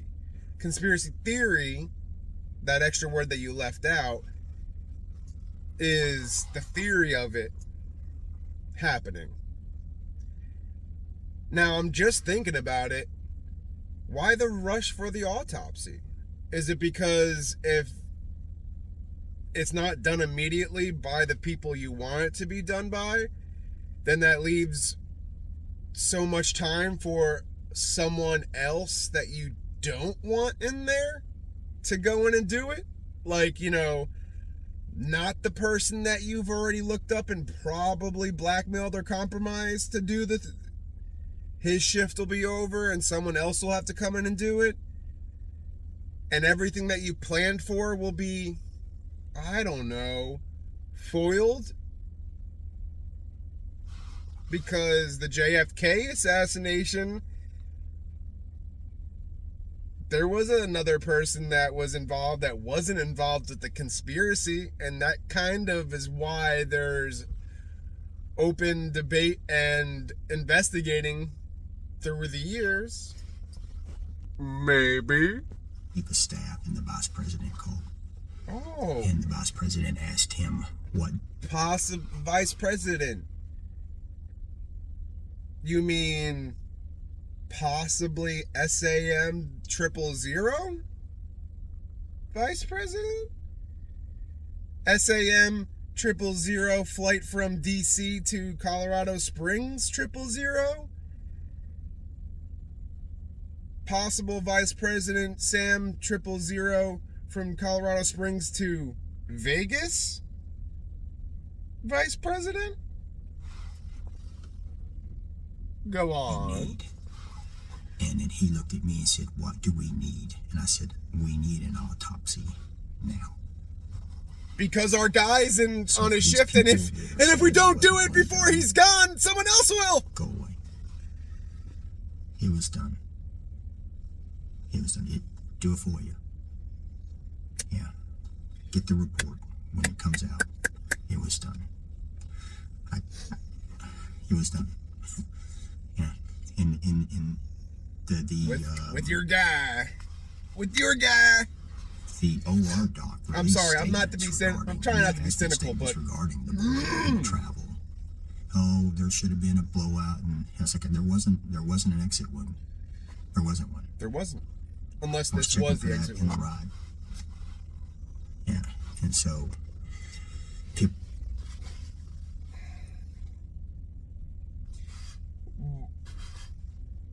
So you were checking for one in the ride. You mean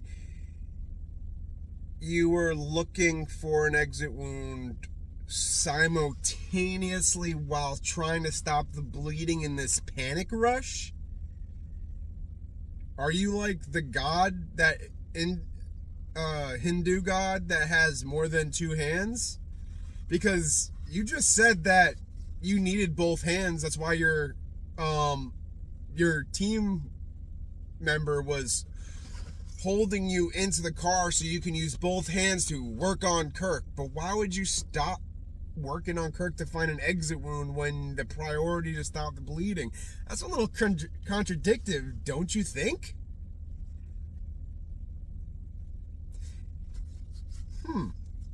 And correct, if it was a 30-06, there would have been an exit wound for sure. But you would have seen the blowout for sure. Continue. Like, it's completely impossible. I was like, man, I've seen bullets do weirder things on people. Like in the JFK video? And so all I know is what I saw. Mm-hmm. There wasn't an exit wound. And so I know there was an autopsy done. Or do you mean weird, because, like, do what they're supposed to do, but this time it wasn't? We requested it. They were there. And the second one was the local SO, and I believe it was the state police. They did the body transfer that night through the either Emmy's office or funeral home to the Emmy that night and took them there. So, yeah, for them to say that somebody broke the rules or Turning Point didn't follow the rules, that's lies. It's conjecture. It's lies. It's all that's people is when people look at themselves. Yeah, it happened. What? Do you think that the entry wound looked like an exit wound? No, it was an entry wound. Why do you say that?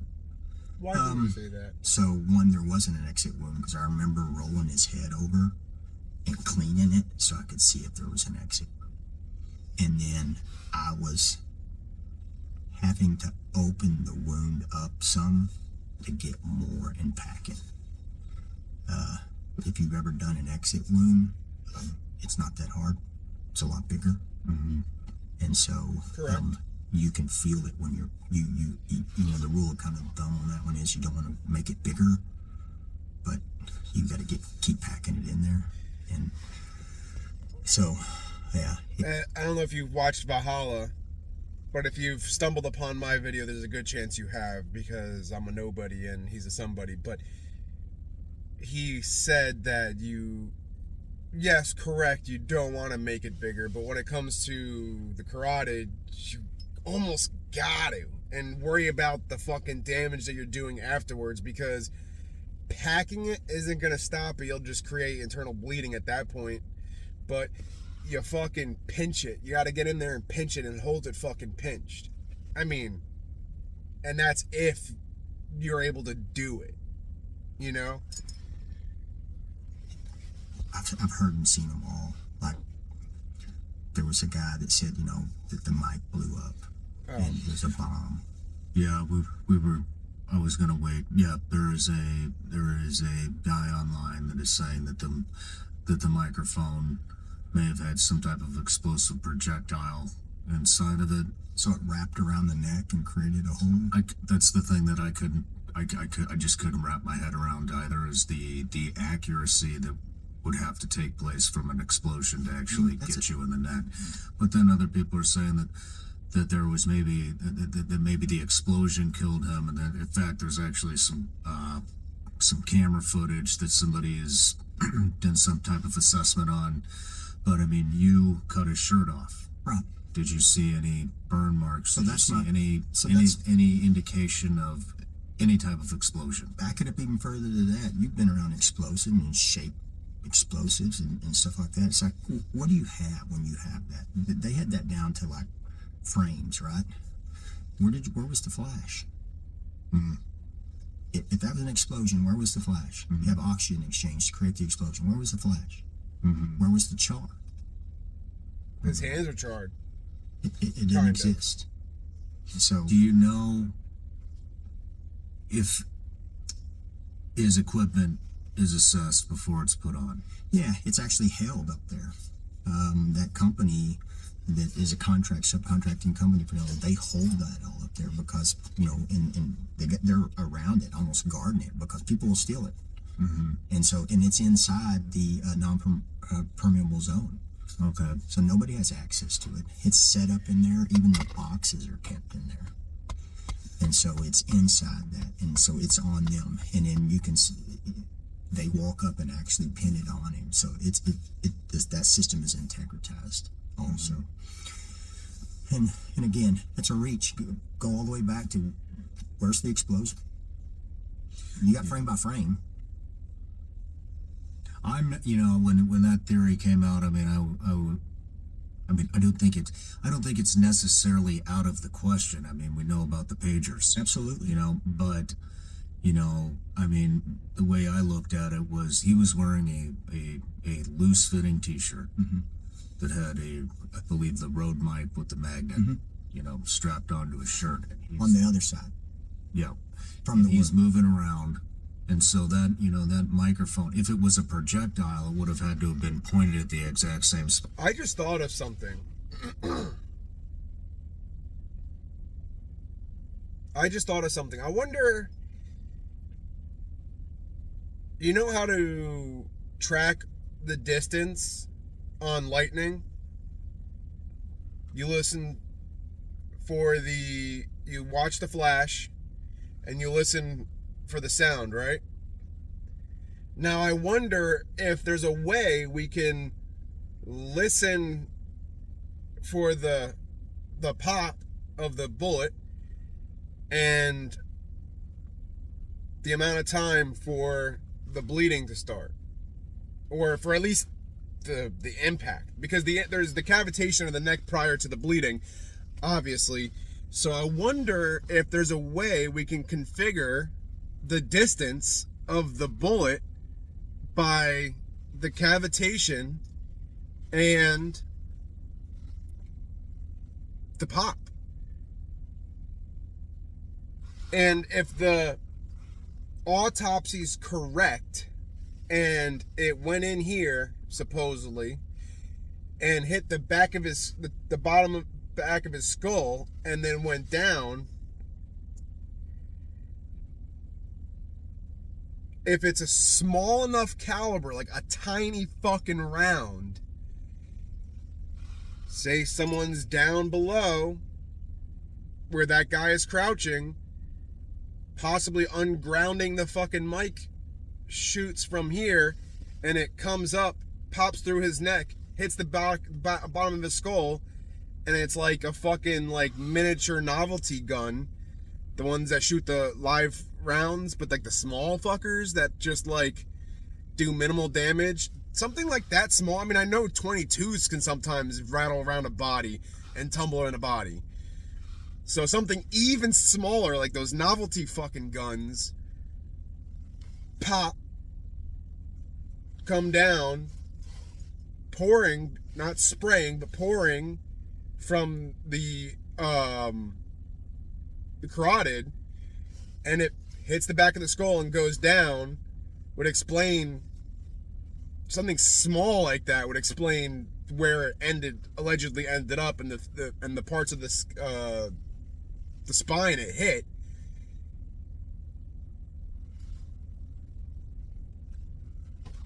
I'm gonna have to look into that. But let's continue. I'm running out of time. Possible to do with a loose shirt, right? You know, and so, and then there would have been an entry wound. It wouldn't have gone to the other side of the neck, you know. But and then, you know, there was it was a trigger man, you know, with a device to initiate the blast, but still though, I mean, to have him moving around like this in his shirt, his loose shirt, to have a piece of weight while he's moving around, I mean, you could not. Probability. It would be a coincidence for it to actually happen the way that it did. Yeah. It would be a coincidence. Mm-hmm. It would not be. I don't think you could chalk that up to skill, unless the explosion is what killed him. But what you're saying, no flash, no blast, no char, no burn marks, no. That's a real You time. cut the shirt off, you would have seen it. Yeah, that's a real time see too. You know, you've seen explosions. I've seen a lot of explosions. And the only thing I could say that would give weight to the lapel mic is if that was an exit wound and it fired off a projectile, came in here, and the reason why we didn't have a lot of bleeding through here, which you would have saw eventually something, was there was an entrance wound here and it came out there. But I don't think there's weight to that much. You have those attributions. Where's the attribution to the explosion inside those frames? Mm-hmm. It doesn't And he exist. sounds very confident. There's a lot of... It doesn't exist. Mm-hmm. Don't try to make something else. With all the lies that have come out of this, you can tell by his voice. His voice changes. He's very shaky over unsure or sensitive topics when he's trying to be careful and not fuck his lies up. But the parts that he is telling the truth, that we could at least attest to, that are the truth, he is very confident. His voice, you can it's a typical cut and dry police interview or any type of interrogation. When they are telling the truth, there's absolute confidence. The whole demeanor, the shakiness goes out of his voice. He's a lot more calm. He gets a little bit more comfortable and he gets more specific with it when he's confident that he's telling the truth and he's not worried that he's gonna fuck up his lies. And okay, we'll just continue. Nothing. Right. And so I'm not saying that we shouldn't look at things, by all means. Yeah, we should. I mean, we look at people and press and in history of the United States, how valuable they've been. And I applaud these guys that are out there humping and working and want to have the truth. But don't say you're searching for the truth when you're lying to get it. Mm-hmm. And that's what's happening. Because you're not searching for the truth. You're searching for clicks. I think that the people posting these, I don't know, you know, I mean, I have mixed feelings. I think some people are legitimately just trying to figure it out. I think that there are other people that are very obviously making a living off of sensationalizing this. Yeah. But The narrative. But you know, I mean, I think we live in a time where people don't, including myself, don't know where to find the truth. They don't know who to believe. They are starting not to even believe their own eyes. And do you blame them?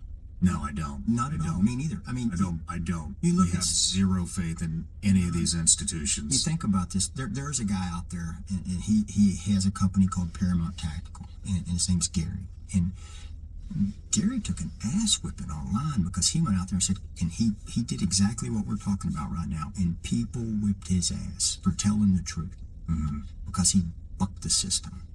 He said, no, look at this. And he broke it down from a professional standpoint because he has a background in it and a probability standpoint. And I didn't talk to him, and he was like 95% right, even on the medical stuff. And it's like, but then he took an ass whipping online for it. I sat and watched it from afar.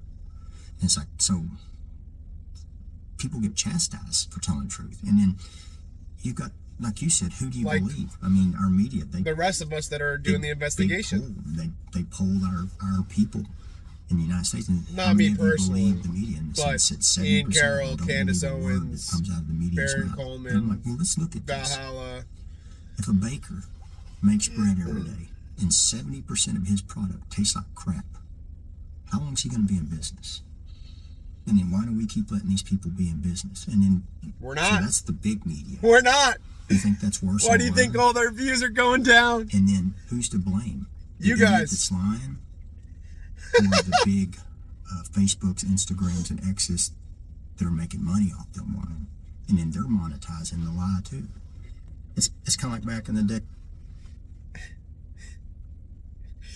It's so funny because it is the mainstream and all the people pushing the narrative, their views and shit are tanking because the people are fed up with the lies. And the people that are making money, if you want to say it, because people are seeking truth and actually watching and listening to the people that are actually doing the good work that you're saying are lying, people aren't fed up with them. They're going to them because, and they're making money off of it only because, first off, in order to not have an actual job and be able to do this, what I'm doing right now full time, you need to make money off of it. But that's not why they're fucking doing it. Candace is doing this because this is her fucking best friend that got killed on live television, and we have no answers on why, no answers on who or how, and the people that we're supposed to trust in to do it are lying to our face.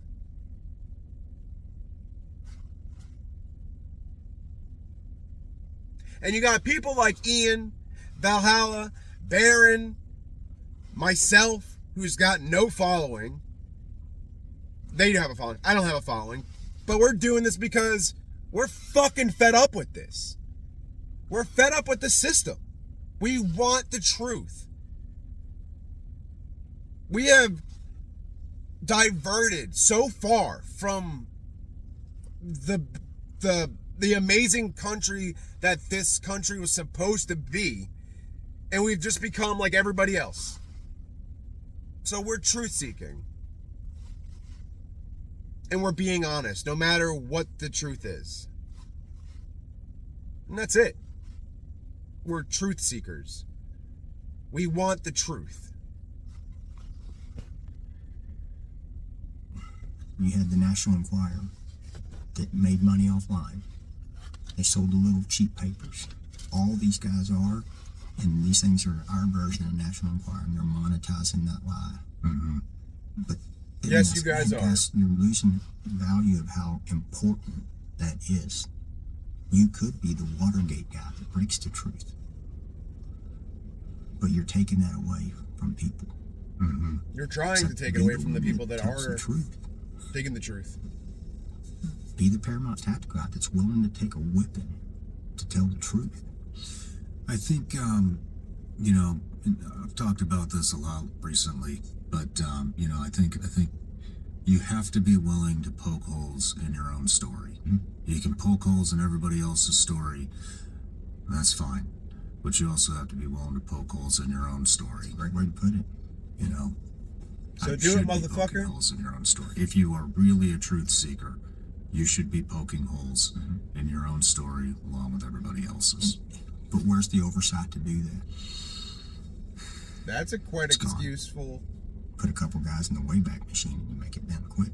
That's true. That's true. Go ahead.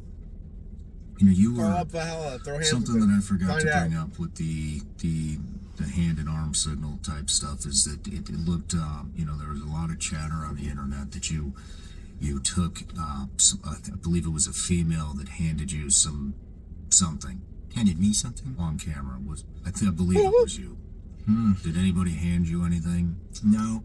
The only thing that, you know, I did, I'm sorry, Shawn, but I think the part that people are worried about is right after he's shot and then he is taken down to the ground by Dan Flood.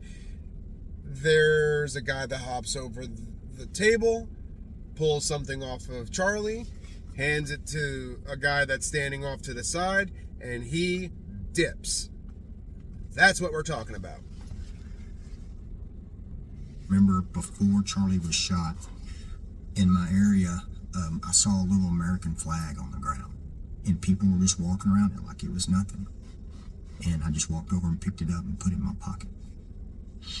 And that's the only thing that, you know, nothing. There was some stuff about the guys that said that, and the FBI called on that. Like, hey, I forget which one. You can see one of them do a hand motion to another. Did you hand something off? And they were like, no, there wasn't a handoff. There wasn't a key exchange. Gibby reached back here at one point and like adjusted his radio because when he jumped over the table, you know, it partially came loose or something. But and I asked all the guys, did you guys exchange anything? And like, no. And then you can break down the video, break it down to the point where they're saying that you saw their hands. What got exchanged? There's nothing got exchanged. Nothing. Is there a... Do we have that footage, Jeremy? Could you pull that up real quick? Here it is. That's Chrissy. Those are mints. That's she works there? She works there. Those are mitts. Mints. Okay. Yeah, put them in my pocket. She walks around the hands, so she hands out. She's an angel. She takes care of us. She makes sure that we're hydrated. She buys the you know, the stuff to put in the sodium electrolytes to put in the drinks. She walks around and gives us mints, checks on us. Her husband Angel does the same thing. And so yeah, that's who that is. Yeah, not uncommon. Yep. There was a man on the team who, after he was shot, I believe he was on the security stop team, and I'm gonna run over to the store to runs grab towards something the to drink vehicles, because I'm getting parched. hangs out outside the vehicles and takes, I believe it was a TikTok selfie video. Do you know who this is? Oh, we'll get into this. Can you pull this up, Jeremy? Let me. I got stuff to say about this. So let me go get something to drink real quick, and then I'll be back. Actually, I changed my mind. I just realized there's only like 4 minutes left in this interview, so I'm just gonna freaking champ it through because it's only 4 minutes. So let's do it. Selfie video. Do you know who this is? Can you pull this up, Jeremy? Is it the one where he said Charlie just got shot? Yeah. Yeah, he's with the audiovisual team. Yeah, it's a company that they contract to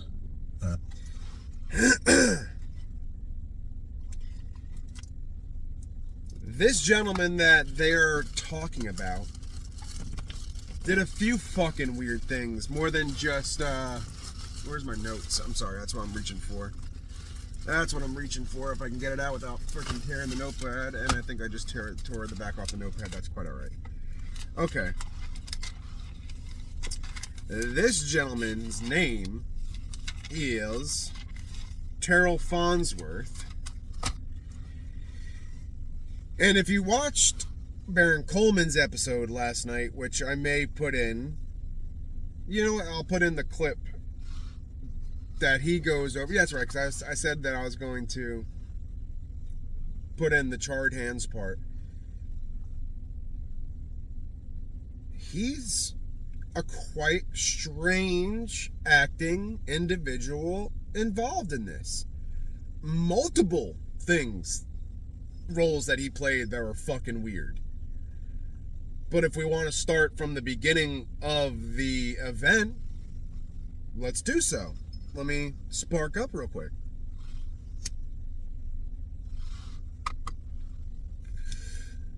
The first thing that's fucking weird that Baron pointed out last night, he's standing off to the side, and there's the AV guy with the white and black hat that says 1776 on it. And they're clearly coordinating with each other. Right before the fateful moment Charlie is struck and or electrocuted, he was told by the gentleman controlling the AV, who has done a phenomenal job up until this point controlling the feedback loop. All of a sudden there's feedback because he needs to have the microphone in his hands. He goes over and tells Charlie, keep the microphone in your hands, clearly, because Charlie puts it to the side and then picks it up and holds it. And then what happens. Then he sprints off. He is off to the side, tucked away. There's that video that they're about to talk about where he says, you know, Charlie's just been shot. Oh, Charlie's dead. Oh, I'm recreating Baron's impression because, oh my Lord. Does the theatrics, the first person to virtually say that Charlie's dead almost without a shadow of a doubt, which if you're in the know of electrocuting him, if that's truly what happened, yeah, I'm sure you would be sure that he's dead.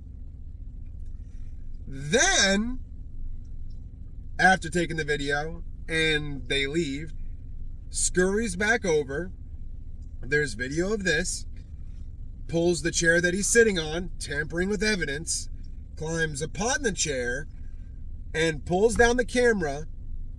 And his reason for what he's about to do is so that no one steals the SD card. Then continues to say he wants to give it to the FBI. Shows only via video chat to Candace the video of that, where Candace does confirm that there's no blood, or at least as she can see from video chat, on the back of Charlie's head during the incident, and that you can't even see blood from that view or from that video. And then he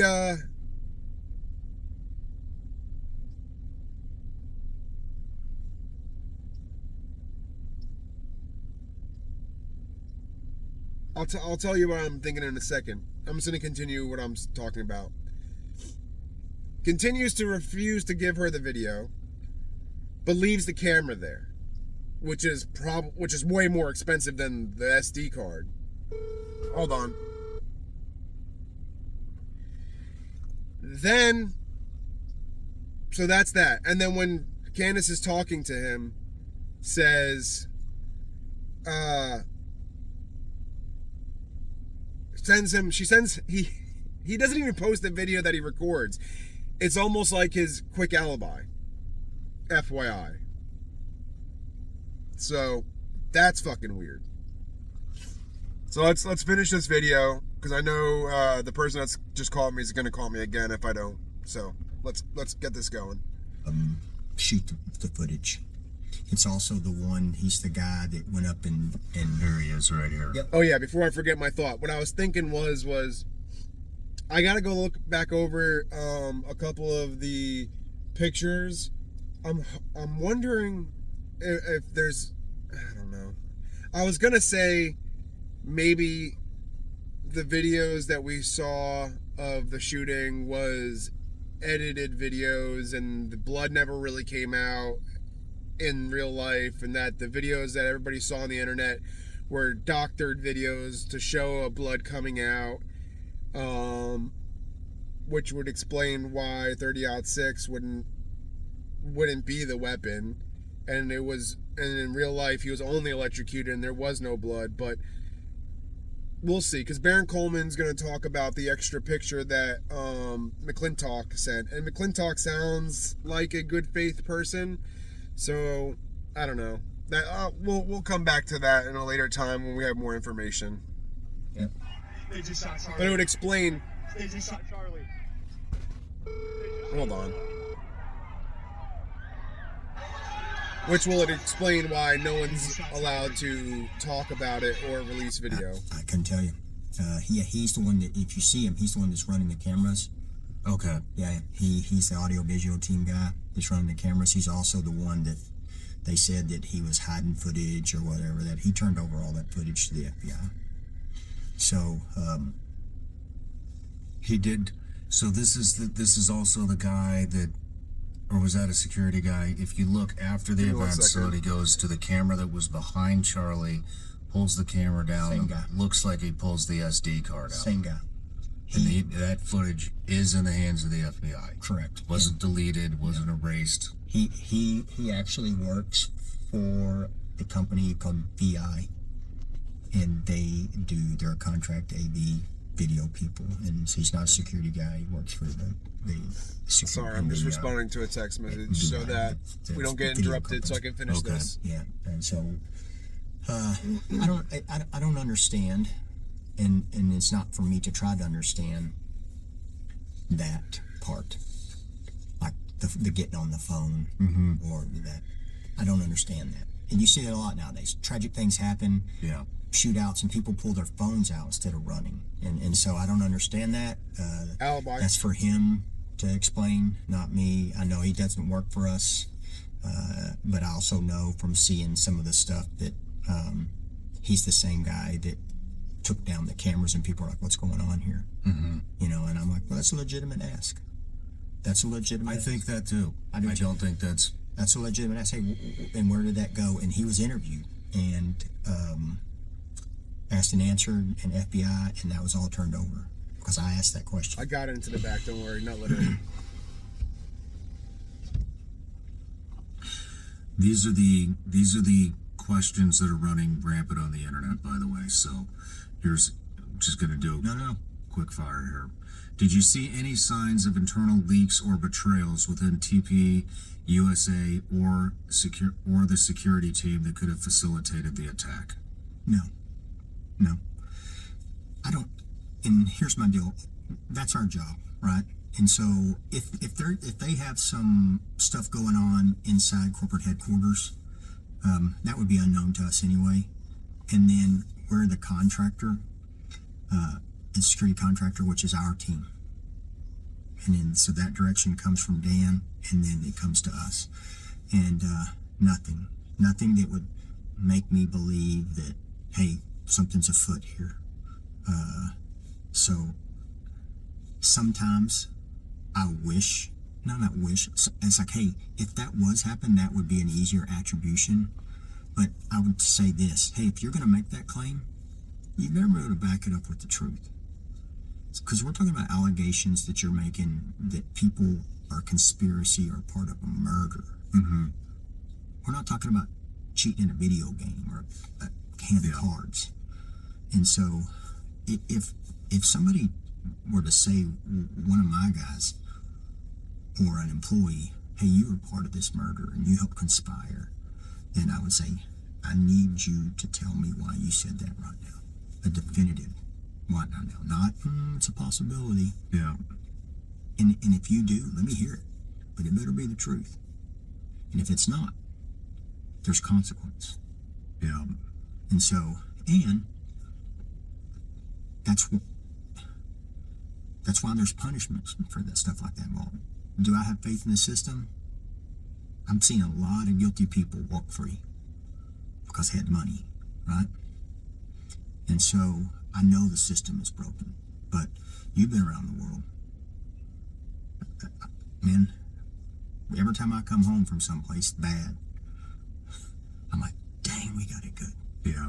And so, no, I didn't see anything to make it lead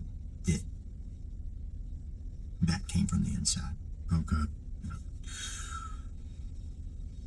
Why do you believe that the security footage has not been released publicly? Well, I mean, obviously, FBI is in control of the. And I'm with them on that. You are. Absolutely, I'm with them on that. Man, You're very dodgy during this question, man. Or really good video footage. If you can see him, he's like the truth, squirrely, or as close as we have. And so they came back with that gag order to the council, and so they can information share it, because the judge said there's a volume of evidence, right? A voluminous, I think's what he said. And I'm like, okay, cause we want to protect his right to a fair trial, and we don't want to taint a potential jury. Okay, I get that, but if is there not a balance to that? It's like, I'm not asking you to produce the footage, but maybe give us something that we investigated this claim and then we found this, and make them put their name on that. I'm with them on that. Give us some information. It's like you go to public information officer school to be a cop, and they tell you, hey, don't go out there and go, this happened, we'll let you know when we figure it out. Because then you're just like, well, are you capable?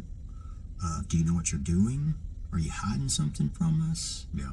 So what do? You go out there, even if you can't release the details of it, you go, hey, this happened, we heard this, and this is an attribution that makes us lead to believe that it was a directed crime and not a random crime. And so what you're doing is you're letting people, okay, this is starting to make sense. Give us something. Yeah. Give us something. I mean, this just comes from institutions hiding things. And has it happened? I mean, maybe had they, I don't know, released the Epstein files, maybe there would be a little bit of trust in the institution. Brother, unfortunately, I could go on for a long time about that. Needs to be released. Yeah. Charlie wanted it released. That's not my opinion. Yeah. Watch the videos. Yeah. Release them. Yeah. That wasn't my point. Wasn't I want him to release them too. My point wasn't getting into it. I'm just saying, like, this is the shit that causes distrust in the institutions, and it gets worse, and it gets worse, and it gets worse. And if you want to rebuild the fucking trust in the institutions, then you open up transparency and you stop fucking hiding shit from the American people. 100%. That's how the fuck you do it. This isn't rocket science. This isn't fucking brain surgery. This is just and here's my response. Transparency. That's it. I've got a team here that are done, and if you had opened that up, at least a little bit, 6, 8, 9 weeks ago, these guys wouldn't have been suffered. We've been doxxed. Our credit cards have been stolen. Our children's and parents' names have been released online. Wedding plans, home addresses, phone numbers. It's like, throw us a bone. Yeah. Don't let us sit out here and suffer for you when all you got to do is produce something to quench the thirst of these people. And you're right. You're creating distrust. Yeah. And you're hiding behind, well, we have to make sure and ensure that we don't taint a jury for this guy. And I had questions about that too. They burned their patsies. You should have known better to. We talked about that earlier. Where's his call logs? His phone hits. Who'd he talk to? 2 days, 4 days, 8 days. What about you? What about you? Why do you think that they tore up and paved over the crime scene so quickly? I have had and asked that at least 10 times. And I said, I don't understand the exigency of why they did that. And here's my question to that. March your ass up to... For the love of God, man. I'm sorry.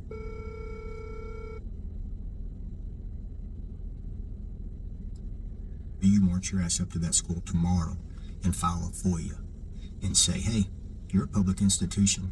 I want the request and the plans that were made to tear that up and when those requests and plans happen. You gotta give me a minute. Sorry. Let's get this back. Let's finish this up. Those requests and plans. I thought it was 4 minutes. It was because 13 minutes. You're not going to request that, or you shouldn't request that overnight and have that done. That had to probably go through a budget request, had to be approved. There should be a timeline and paperwork for that. You should be able to get that through FOIA. And so do it. Make them tell us why that they tore that up before it was even cold. I want to know. Because it came back on us. That we had some trap door and they're covering up the trap door and we had a guy hiding in there.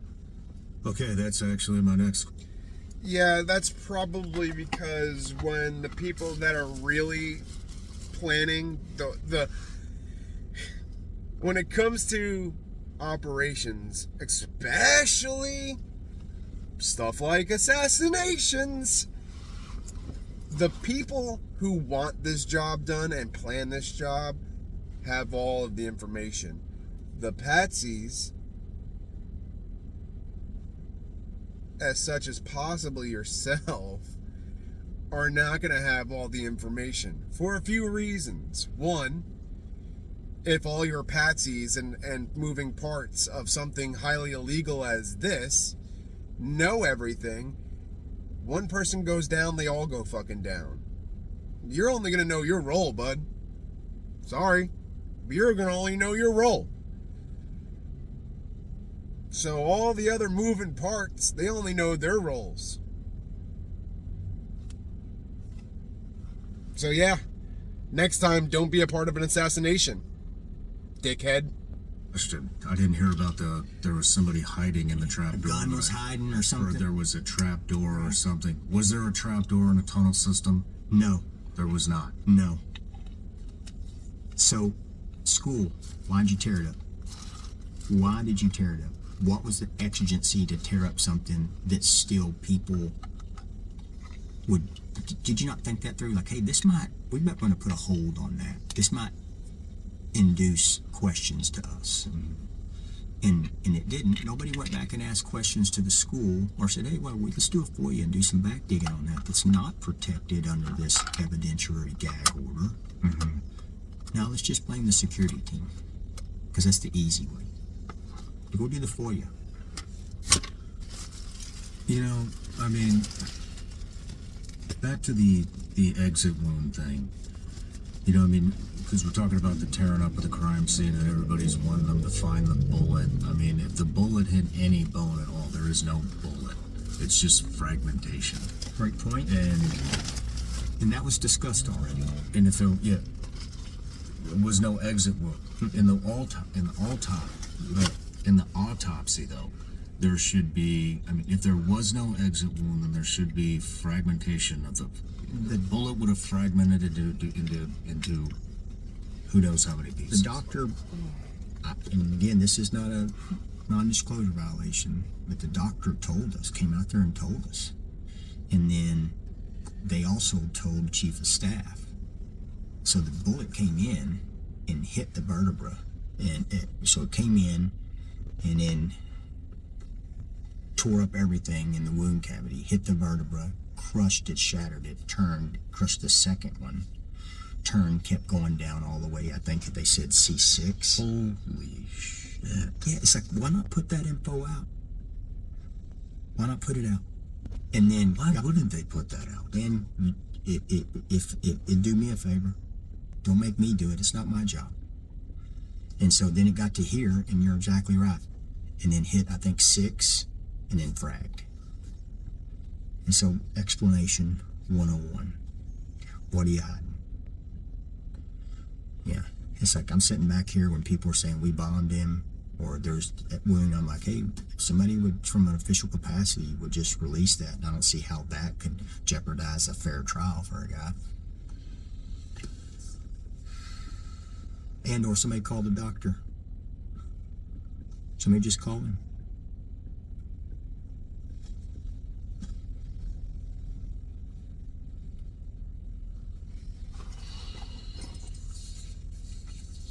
we're gonna dispute the This guy, George Zinn. what he just said. Are you familiar with this guy? Is he the one that said? He is the performance immediately after the shooting. I believe he was saying that he had the shooter. He was also a witness to 9/11, called to the bomb threat in Salt Lake City marathon. I mean, he seems to show up at a lot of historic. This is the old man that I was talking to you about. That if there truly was a shot that penetrated his neck or wherever the projectile came from, had to been on a lower level or to the side.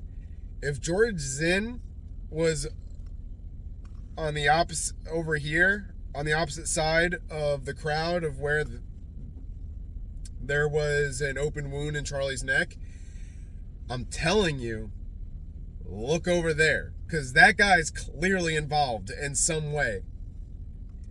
As a distraction, yes indeed, but I don't think he was a distraction for the person on the roof to get off. I think he was a distraction for the other side of the crowd, or wherever on that side the shot came from. Right? And then gets arrested, and then later gets arrested for child porn after that. And so that was a weird deal, because the child porn thing, possible. A lot of fucking pedos are involved in a lot of these things, but if not, that's a good way to shut someone the fuck up from talking and discredit anything he says. That came to us at the hospital. They have somebody in custody, and I'm like, awesome. And then our guys helped hold that perimeter area while they were arresting him. And I want to say they held on to some gear or something. I'd have to double check with them, but they were there assisting the police for that, because they're still in there and holding the crime scene. Yeah, and so how did this guy get there? And they did the search warrant on his house, and they released it. It's like, hey, dump his phone and release that too. Dump the tower information and release that too. That's a interesting, weird. How did he get there? I think he just tipped something off by accident. Hey Candace, hey Baron, hey Ian, can you guys try to find how that gentleman, the old gentleman, George Zinn, ended up at the event? Because maybe he just accidentally tipped off something, because why would that matter to anything? That's interesting. That's a weird... Why would you want to know that? What does that matter? I want to see who he was talking to 2, 3, 4, 5 days beforehand. We would also like to know I want to see what towers hit. Yeah, I want to see that. But yeah, I want to know, who is this guy? Why is he around all these things? All these things. What questions do you have? You know, you had some good questions about Robinson. Yeah, I want to know. I want to know who this kid is. I don't want to know that he was there's something that feeds a narrative of hate and division. That he was his boyfriend was trans or whatever, and that they had text back and forth. I want to know. It's like, all right, where did he work? And then he was a patsy. Who were his coworkers, and did they interview his coworkers? I want to say, and then I want to see his phone logs. A lot of the questions that Brian Harpole is saying, I would like to know, I would like to know, I'd like to know. Well, interesting enough. Those are the right questions. But those questions that we've been asking, that you're asking about the other players, the information that we've been finding out about you and everybody else, feeds that narrative. And the towers that he hit.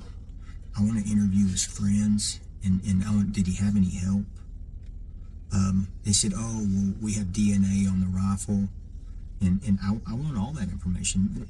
That's a good tie, right? Now, from a judicial standpoint, I can understand why they're saying, yeah, we don't want to put all this information out because the judge said it may taint a potential jury because they're going to seek the death penalty. And I'm like, from a book standpoint, I understand that. But you got a lot of people out there wondering, hey, did this guy do it by himself? And then you throw my wonder on there. It's like, wow, so he just, the rooftop was clear, and then he jumped up on it, acquired a shooting position, took the shot. That shooting position was a loophole. If it had been 5 meters this way, or what, this way wouldn't have happened. And then can we go through his phone or his computer and find a Google Earth overhead that he was looking at it days, weeks, months before? Did he access that before? Because obviously it's a problem, because that's how we came upon the information, that it's easily accessed, and how we gave it to the chief to say, hey, chief, you got this, right? I got you covered. So that's information we need to know. I can't. I'm trying to bring this down so I can respond to a text. I want to know if somebody helped him. Is he a patsy? Is he? Yes. Was there a group of people? What's a patsy? Is he taking the blame for other people, or is he? Is he part? Squirrely again. Is he a lone wolf?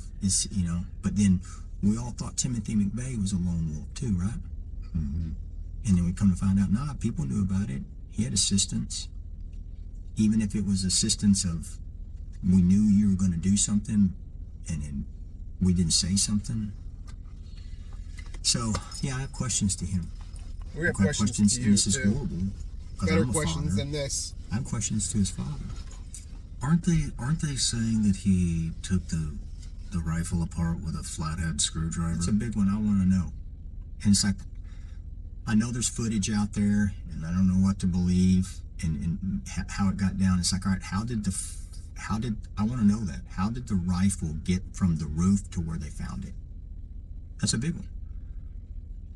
How did the rifle get from the shooting position all the way back across to where they found it? And then it was reassembled when they found it, correct? I don't think that it ever was disassembled. Because even an AR platform, think about it. You know what I mean? Pin, break, pull, it's going to take a bit.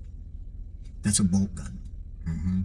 That's what I'm getting at. Right. It's not going to happen. I probably should have been a little bit more descriptive about that. So I want to know about that. Shooters. Yeah, and and there's other things. Enthusiasts. Yeah. I look at that and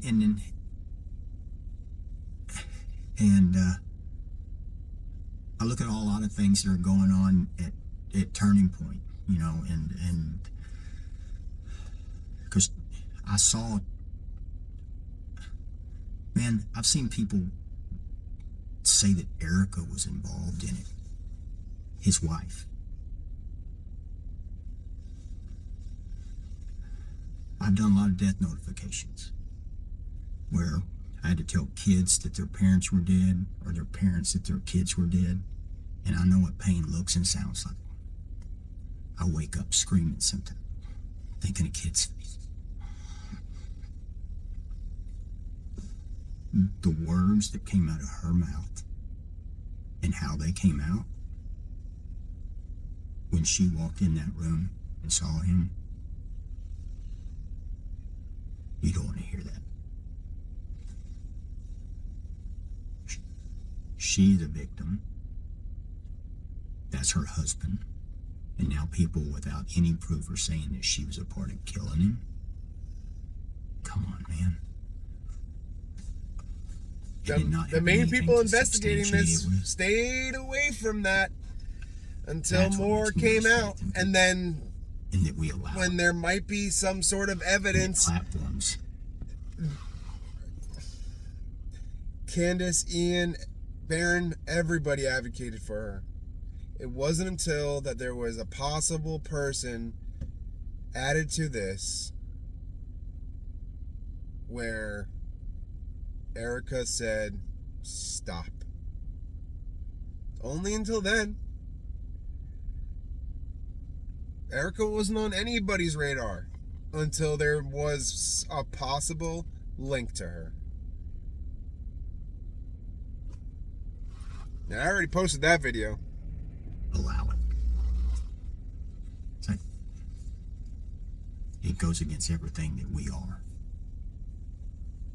And if we're going to allow that, what else are we going to allow? It's not You hear that that kind of pain come from somebody and see it. I'm sure And I she can only still was imagine the upset. pain she's She feeling now. was married to the guy, has kids with the guy. I hear that people say that she was a part of it. Those are lies.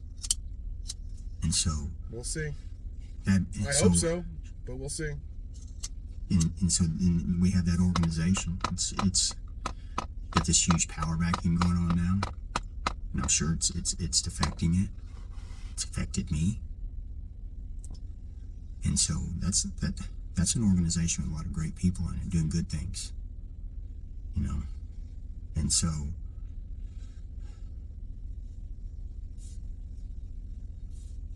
where do we draw the line to people making allegations of bad behavior? It's a huge question. I mean, could you imagine? Think of this for a second. You've lost friends. And could you imagine somebody reporting that one of your friends, his wife, was responsible for their death? What would you want to do to him? If it was true, I would be fucking floored. And it's like, man. If it's true, I would be we're floored. better than this. That's my We buddy, should be better than this. first and foremost, over the wife. Well, If it's not true, yeah, I'll people are bitching about the leaders. be we upset have. about It's it. okay, we get the but leaders we deserve. It's a good point. We don't deserve very much right now. no, we don't. Thanks to you. On each side. On each side. Both sides. We get the leaders we deserve. But if we want to hold them accountable, we should hold ourselves accountable. So, yeah.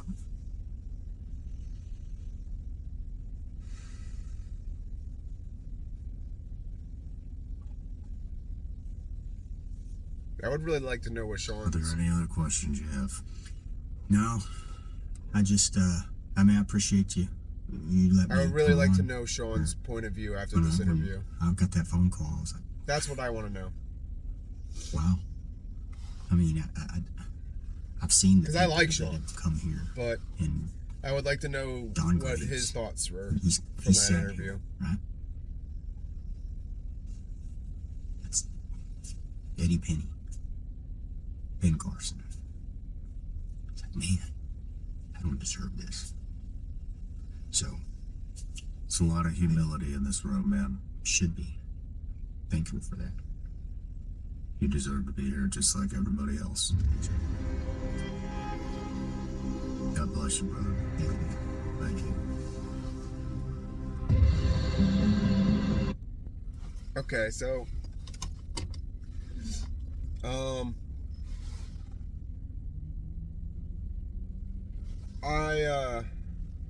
I'm gonna continue to watch. I wanted to do this breakdown because after I watched this when it first came out, but with a lot of stuff that's been coming out, my radar kept pinging and pinging and pinging. Like a lot of the things we're finding out are familiar. They're not the first time I'm hearing it or something similar to. And there's a lot of dots being connected right now, including this. And I'm gonna keep watching older stuff right now. I'm not gonna air everything, but if I find more shit and old stuff, I'll let you guys know. I promise. But